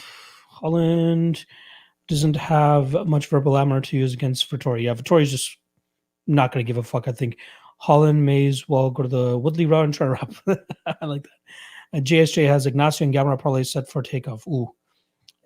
If he won with the Ignacio side of it, I like him to win this fight, but it's always tough. Betting a Contender Series guy at chalk odds. Nick Rodriguez, you guys invented smoking weed content, did we? Odds Holland is going to slip again in round 1? Probably. My granddad's name was actually John Cannabis. Interesting. Tim Trano saying, thanks. Appreciate you, the man. No worries. Greco Nero wants Bellator 256. I will drop it later this week. Not doing a live show. We'll do a pre-recorded show. We'll do the breakdown from top to bottom. So yes, today's Tuesday. I'll try to have it out by Wednesday evening, but Thursday is probably most likely for it. If Holland wins, then just how good is Eric Anders? Goddamn, I don't even want to know. Yeah, I should start making merge with interesting on it, right? Evan Crawler saying outside of the lock and Shore next favorite play. Ooh, good question. Let me see here.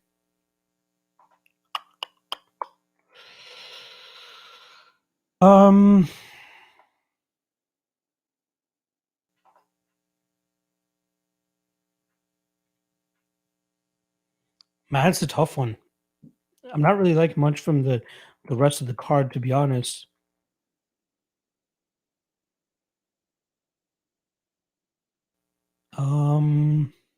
Fuck.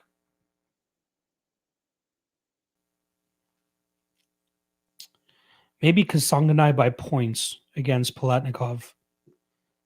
Kasanganay via decision minus 105. I don't mind that one.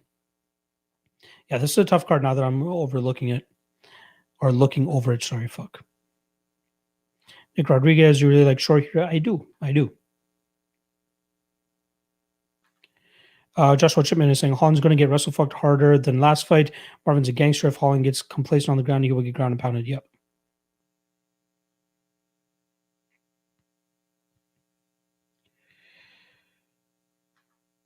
Yeah, Evan Graw, that hesitation is my exact thought. Exactly. No need. There's 15 fights on this card. No need to get heavily invested, though. I saw you field Mountaineer. I'm pretty sure you officially changed it a few fights ago. It doesn't change the fact you sound incredibly off his interviews this week. All right. That pretty much is going to wrap up this podcast. So I appreciate you guys stopping by. Again, every Tuesday, 8 p.m. Eastern of Fight Week, we are right here for the MMA Lotcast Live. I'll be dropping my pre-recorded episode of this show later this evening. I will see you guys, not sure about Thursday yet. I will review news about the prop show as soon as I get word. And but Friday, I'll be doing a live weigh-in show. So as the weigh-ins are going on, you guys can come to my channel and I'll just be talking some shit, getting it in with the chat, see what you guys are saying. But I'll be live from, 12 o'clock. I think they have their weigh-ins at noon Eastern time up until the last fighter steps on the scale. I'll be on this live stream. So make sure you guys join me for that if you guys are able to. If not, the new show that I announced on Friday nights, 9 p.m. Eastern. Again, it's not going to be on Odds anymore. Odds is shutting down their content. So I'm going to replace that void on that 9 p.m. final weigh-in show. I'm going to be doing shows on my channel, and I'm going to have a different set of analysts or handicappers on every single week. And we're going to do the same type of style, round table, breakdown. I'm going to have a different panel for every week. And this first week, we're going to have Newsome MMA from MMA Play 365. We're going to have Z's MMA from Z's MMA. And we're going to have John Stargarian MMA from the Club and Sub podcast. And the next week, I'm going to have on Clint from the Die Hard podcast. I'm going to have MMA Prediction Guru. And I'm going to have Bleed coming on as well. So, you guys have nothing to worry about what you're going to do for 9 p.m. Eastern on Fridays. Odds might be gone, but your boy's here. I'm taking that slot. I'm making it my slot. And I hope to see you guys in the chat for that as well. So I'll see you guys throughout the week. And as soon as I figure out what's going on for Thursday, I know Fender Jazz here is asking what's going on for Thursdays. I'm not 100% sure yet, but I will be doing something on Thursday. I guarantee you I will be doing something on Thursday, and it will be props related. I just don't know the exact details of it yet. But once I know it, I will drop it on the Twitter page, and I'll try to drop something on my YouTube page as well. What I wanted to do was just drop a quick video on my YouTube page, letting you guys know what my weekly schedule is going to be. Once I can confirm my Thursday schedule, I will do that video for you guys so you know what's up. But yeah, appreciate you guys stopping by. If you guys haven't already, make sure you guys hit that like below, and I'll see you guys throughout the week. Again, Thursday afternoon is actually the next time you guys are going to see me. I'll be doing a live version of my DFS show on Sal Vettri's channel. Live DFS show moving forward. See you guys. Appreciate the support. Hit that like. See you guys throughout the week. And good luck on your bets this weekend.